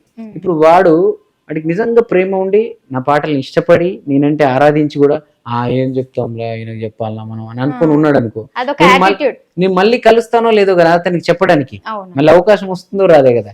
సో అలాగే నాకు కూడా నువ్వు యాంకరింగ్ చాలా అద్భుతంగా చేసావు, నువ్వు చూడడానికి చాలా బాగున్నావు. సో ఇవన్నీ నేను చెప్తే ఏమైంది, నీకు ఒక ఆనందం ఉంటది కదా. ఈరోజు చెప్పకుండా నేను మనసులో పెట్టేసుకొని ఏంది అబ్బా చెప్పాలా ఇప్పుడు ఆమెకి ఎందుకు ఇవన్నీ, దానివల్ల అదేమన్నా నీకు వడ్డీలు పెరిగి లోపల ఏమన్నా ఇస్తుందా? ఈ రోజు ఎమోషన్ అది నీకు బాధ అయింది చెప్పేసి, ఆనందమైంది కూడా చెప్పేసి, అలా ఉండాలంట నేను జీవితం. నేను అట్లాగే ఉంటా, స్వచ్ఛంగా ప్యూర్ గా ఉంటే హ్యాపీ. నేనేమంటానంటే చాలా మందికి నాకు ఏదో జరిగింది నేను ఊరుకుంటానా, వాడి మీద పగ తెచ్చుకుంటా, లేకపోతే నాకేదో జరిగింది నేను దీనికి ఎట్లాగా ఎత్తులపై ఎత్తులేస్తా. అవసరం లేదు. నువ్వు సైలెంట్ గా ఉండు, నీ పని నువ్వు చేసుకో. నీకు ఎవడు అన్యాయం చేశాడా, వాడి మీద కక్ష కట్టి నీ పని అంతా వదులుకొని వాని మీద పగబట్టి వాడిని నాశనం చేయడానికి నువ్వు అవసరం లేదు. నిజంగా వాడు చేసింది అన్యాయం అయితే, నీలో న్యాయం ఉంటే నీ తరపున నేచర్ పనిచేస్తుంది. నేచర్ పనిచేసి నీకు నిజంగా వాడు అన్యాయం చేస్తే వాడిని ఎక్కడ తొక్కాలో అక్కడ నేచరే తొక్కేసుకుంటది. నేచర్ కూడా పని ఇవ్వవయ్యా, నీకెందుకు పని, నువ్వు హ్యాపీగా ఉండు. అలాగే నేనున్నాను, నువ్వు పాటలు రాస్తావు, అన్ని పొలిటికల్ లీడర్లందరికి మంచి మంచి పాటలు చేస్తావు, అద్భుతంగా చేస్తావు, కానీ నువ్వు బయటికి రావు. ఎవరెవరు నేను చేసినా, నేను రాసినా, నేను పాడినా అని చెప్పి అందరు క్రెడిట్ కొట్టేస్తున్నారు, నువ్వు ఎందుకు చేస్తలేవు అంటారు. ఈ రోజు నేనేం చేయలే, మీరందరూ నన్ను మీరే పిలిచి అడుగుతున్నారు, మీ ఇంటర్వ్యూలన్నీ నా అమ్మడిపడి చరణ్ ఎక్కడ నా స్టూడియోని ఎత్తుకుంటూ వస్తున్నారు. సో నేచర్ మీ అందరితో నాకు చేయించుకుంది, నేనేం చేయలే కదా. నేను రండి నన్ను ఇంటర్వ్యూ చేయండి, ఈ పాట నేనే చేసాను అని చెప్తున్నాను. నేను నేచర్ వదిలేసా. అంటే నేను చేసే జెన్యున్ గా పని చేసుకుంటూ పోయా. రేవంత్ అన్న ప్రేమతో చేసిన ఆ రోజు, దాని ఫలితము 2 ఏళ్ల క్రితం చేసాం, ఈ రోజు వస్తుంది ఫలితం. అట్లా ప్రతి పనికి మంచి అయినా చెడైనా మనం సైలెంట్ గా ఏ టెన్షన్ లేకుండా పొద్దుగల పసిపిల్లలాగా ప్రతిరోజు మనం పనిచేస్తూ ఉందాం. మనకు రావాల్సినవి వస్తాయి, పోవాల్సినవి పోతాయి. ఇదే జీవితం. సో లైఫ్ లో ఏది పర్మనెంట్ అన్న? లైఫ్ లో మనమే పర్మనెంట్. మన పేరు, మనం చేసిన మంచే పర్మనెంట్. అంటే మనం ఉన్నా లేకున్నా మన గురించి మంచిగా మాట్లాడుకోవడానికి కొంత మ్యాటర్ ఇచ్చిపోవాలి మనం, అదే పర్మనెంట్. అది ఇప్పుడు మనము బాలసుబ్రహ్మణ్యం గారు ఉన్నారు. బాలసుబ్రహ్మణ్యం గారు ఏం సంపాదించారు, ఎన్ని ఆస్తులు ఉన్నాయి, ఆయనకి ఎంతమంది మనవాళ్ళు, ఆయన పిల్లలు ఎవరు, వాళ్ళెవరు మనకి తెలుసా? బాలసుబ్రహ్మణ్యం గారు పాడిన అద్భుతమైన పాటలే తెలుసు మనకి. సో అలా ఎవరి స్పెషాలిటీ ఉందో ఆ స్పెషాలిటీని మనం ముద్రించేసేయాలి ఇక్కడ. అదే మనల్ని ఎప్పటికి పర్మనెంట్ గా ఉంచుతుంది. సో అన్న, ఇప్పుడు ఏదైతే 3 రంగుల జెండా సాంగ్ ఉందో, ఈ సాంగ్ విన్న తర్వాత, పాడిన తర్వాత, రాసిన తర్వాత మీ విలేజ్ లో ఏదైతే మీరు నల్గొండ అని చెప్పిన, సో అక్కడ విలేజ్ లలో పీపుల్స్ ఉంటారు కదా, ప్రజలు ఉంటారు కదా, వాళ్ళ రెస్పాన్స్ ఎట్లా ఉంది అన్న? అంటే అందరి దగ్గర వినడం వేరు, మన సొంతూరులో ఆ సాంగ్ గురించి మాట్లాడుకుంటుంటే అదొక ఫీల్ డిఫరెంట్ ఉంటుంది. వాస్తవానికి నేను ఎన్నికల ప్రచారం అప్పుడు ఊరు వెళ్ళలేదు. అక్కడ వాళ్ళు ఎలా ఎగిరారో, ఎలా డాన్స్ వేసారో, అసలు వాళ్ళకి ఇది మా చరణార్జునే రాశాడు, మా ఊరుడే రాశాడు, మా ఊరుడే మ్యూజిక్ కుట్టాడు అని తెలుసు లేదో కూడా తెలియదు. 3 రంగుల జెండా ఓట్ల రోజు వెళ్ళాను, ఓటేసి వచ్చాను.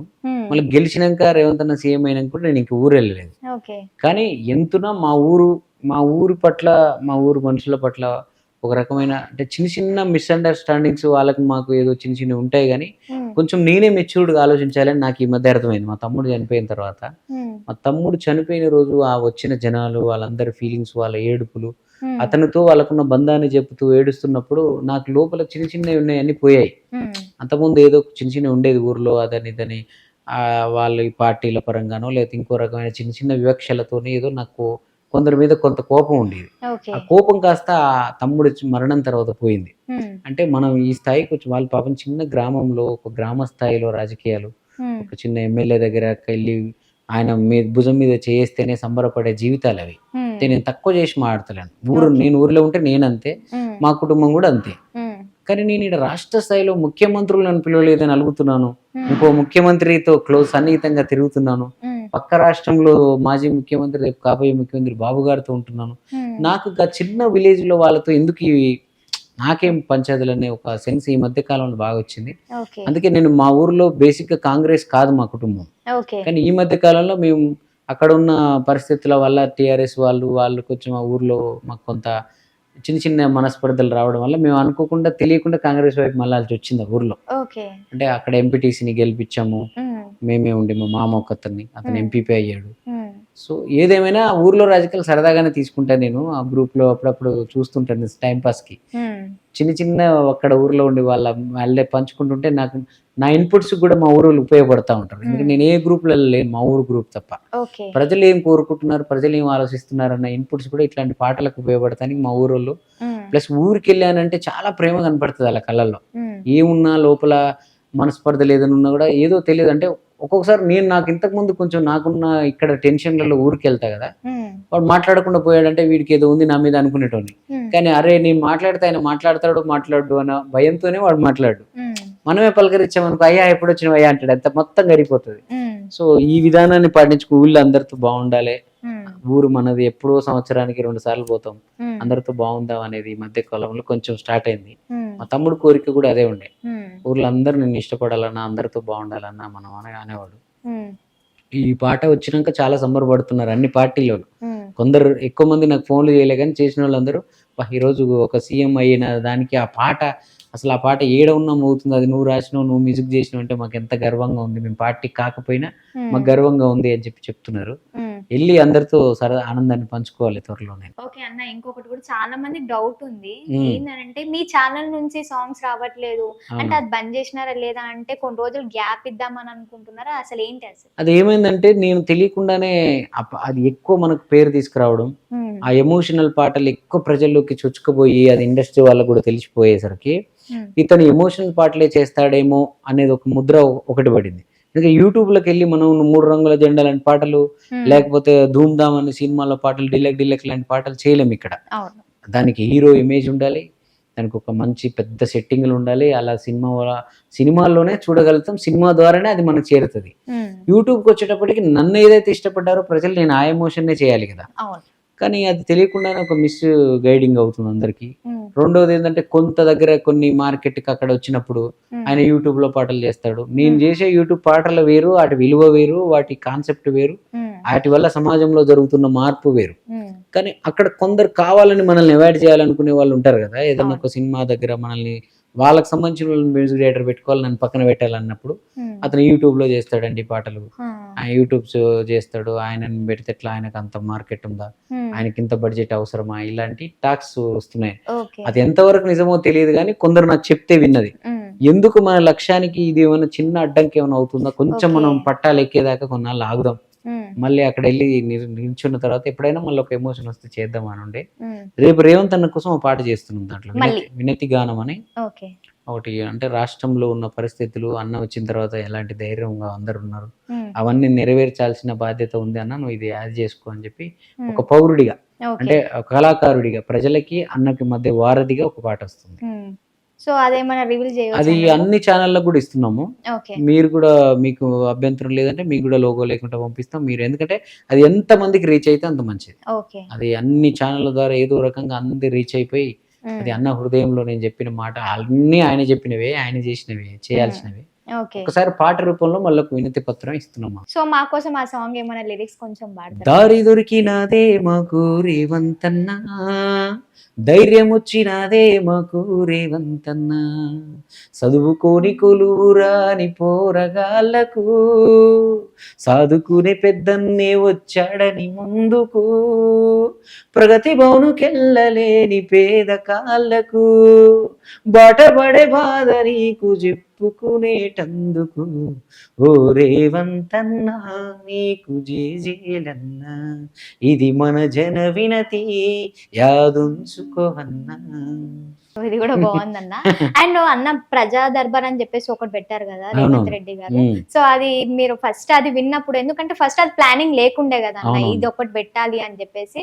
సో ఫస్ట్ అది విన్నప్పుడు మీకు ఎట్లా అనిపించింది? అంటే ఇప్పుడు ఒక ఒక్కొక్క విలేజ్ నుంచి ప్రతి ఒక్కరు తరలి తరలి వస్తున్నారు అక్కడికి. అవునవును. సో దాని వల్ల ఎఫెక్ట్ కూడా పడుతుందండి. ఎందుకంటే ఇప్పుడు చిన్న చిన్న సమస్యలు ఏమైనా ఉంటే విలేజ్ లోనే పరిష్కారం జరిగితే ప్రజలు ఎవ్వరు అంత దూరం రావాల్సిన అవసరం ఉండదు కదా. అవును. సో దాని పట్ల మీ ఒపీనియన్ ఏందన్న? నేనేమంటున్నంటే తన్వి, ఉమ్, నువ్వు ఇప్పుడు నా స్టూడియోకి వచ్చావు, నీకు సమయానికి అన్నం పెట్టారు, ఉమ్, సమయానికి ఛాయ్ పోసారు, ఉమ్, మర్యాదలు ఇచ్చారు, ఉమ్, అన్నీ చేశారు. ఉమ్, కానీ ఆ స్టూడియోలో చరణ్ అర్జున్ లేడు, ఉమ్, రాడు. ఈరోజు నువ్వు వెళ్ళిపోమ్మా అంటే ఉమ్. నువ్వు ఏ ఫీలింగ్తో వెళ్ళిపోతావు? అంటే ఇంతసేపు వెయిట్ చేసి నీకు అదొక అన్నీ feel వచ్చాయి, ఉంటది. నీకు కావాల్సిన పని కూడా అయిపోయింది, ఉమ్, నువ్వు ఏ పని మీద వచ్చావో ఆ పని కూడా చేశారు మా వాళ్ళు. ఉమ్, కానీ నీకు చరణ్ అన్నను కలిసి ఒక ఫోటో దిగితే దిగుతే బాగుంటుంది, బాగుంటది. ఒక అవును. చరణ్ అన్నను కలిస్తే బాగుండు అన్న ఫీలింగ్ ఉంటుంది. ఉమ్, మనకు ఇంటి దగ్గర లోకల్గా ఎన్ని సమస్యలు అయిపోయినా ఉమ్, ప్రతి మనిషికి మన రాష్ట్ర ముఖ్యమంత్రితో ఒకసారైనా కలవాలి, ఉమ్, మన బాధ చెప్పుకోవాలని ఉంటుంది. ఉమ్,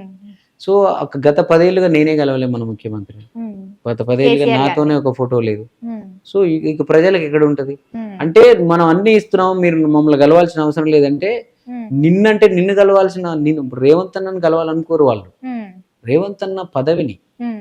రేవంత్ అన్న కూర్చున్న సీట్ ఉంది కదా, ఒక సీఎం తో ఫోటో దిగిన అన్న సీఎం feel. తో మాట్లాడిన ఫోటో దిగిన ఒక ఆనందం ఉంటుంది చూడు. ఉమ్, సీఎం మనకు ఈ తెలంగాణ తెచ్చుకున్న తర్వాత మన రాష్ట్రంలో మన సీఎం సమైక్యాంధ్రలో అంటే మొత్తం 3 ప్రాంతాలు, కొన్ని కోట్ల జనాలు ఎక్కడ అప్పుడే కలిసేవాడు రాజశేఖర రెడ్డి గారు. అవును. సో ఇప్పుడు చిన్న రాష్ట్రము, 3 కోట్ల మంది జనాలు, 5 ఏళ్ల కాలంలో ఉమ్, కనీసం కొందరినైనా కలుస్తాడు కదా రేవంత్ అన్న. ఉమ్, వాళ్ళ ఒక్కోసారి ఏమైందంటే, మనం ఆరాధించే వ్యక్తులు, మనకు పెద్ద మనుషులు ఉంటే నీ సమస్య వాళ్ళని చూస్తేనే తీరిపోతుంది. ఉమ్, నా పరిష్కారం అవుద్దో కాదో తెలియదు కానీ, అమ్మో నేను సార్కి అది ఇచ్చాను, నేను అది అయిపోయింది పని అనే ఒక గర్వంతో వాడికి రేపు చచ్చిపోవాల్సిన వాడు కూడా కొన్నాళ్ళు బతుకుతాడు. ఉమ్, సో నేను ప్రజా దర్బార్ నాకు చాలా అద్భుతంగా నచ్చిన కాన్సెప్ట్. ఉమ్, ఎందుకంటే నాకు రేవంత్ అన్న గురించి తెలుసు కదా, ఉమ్. ఆయన నాతో మాట్లాడిన ఏవేవి మాటలు ఉన్నాయో, సరే ఏదో లక్ష్యం సాధించడం కోసం ఉత్తముచ్చట్లు చెప్తారు లీడర్లు అన్నట్టు. సో ఫైనల్ గా అన్న, మీ ఫేవరెట్ సాంగ్ అంటే మీరు పాడినే కాకుండా పర్సనల్ గా ఒక ఫేవరెట్ సాంగ్ అంటూ ఉంటది కదా. అవునవును. సో మీ లైఫ్ లో మీ ఫేవరెట్ సాంగ్ అంటే వేరే వాళ్ళది అంటున్నావా? వేరే వాళ్ళ ఎప్పుడు మారుతూ ఉంటుంది మైండ్, బట్ ఎప్పుడు నాకు ఆ పాట తత్వం కూడా నాకు నా మనసుకు నచ్చిన పాట ఏంటంటే, అంటే మళ్ళీ పాడమని అడగక నాకు పెద్దగా లిరిక్ గుర్తురాదు. సో నా పాటలు నా డైరెక్టర్లు చెప్పిన ఆల్రెడీ లోపల రన్ అవుతుంటాయి, నేను నెక్స్ట్ చేయాల్సిన పాటలు, అందువల్ల నాకు సడన్ గా బయటికి గుర్తుండవు. కానీ నాకు రుద్రవీణ సినిమాలో పాట ఒకటి ఉంటుంది, తరలి రాదతని వసంతం తన ధరికి రాని వనాల కోసం అనే ఆ పాటలో. అది ఎందుకు ఇష్టం అంటే, ఆ పాటలో మీనింగ్ ఒక ధైర్యాన్ని నింపుతుంది.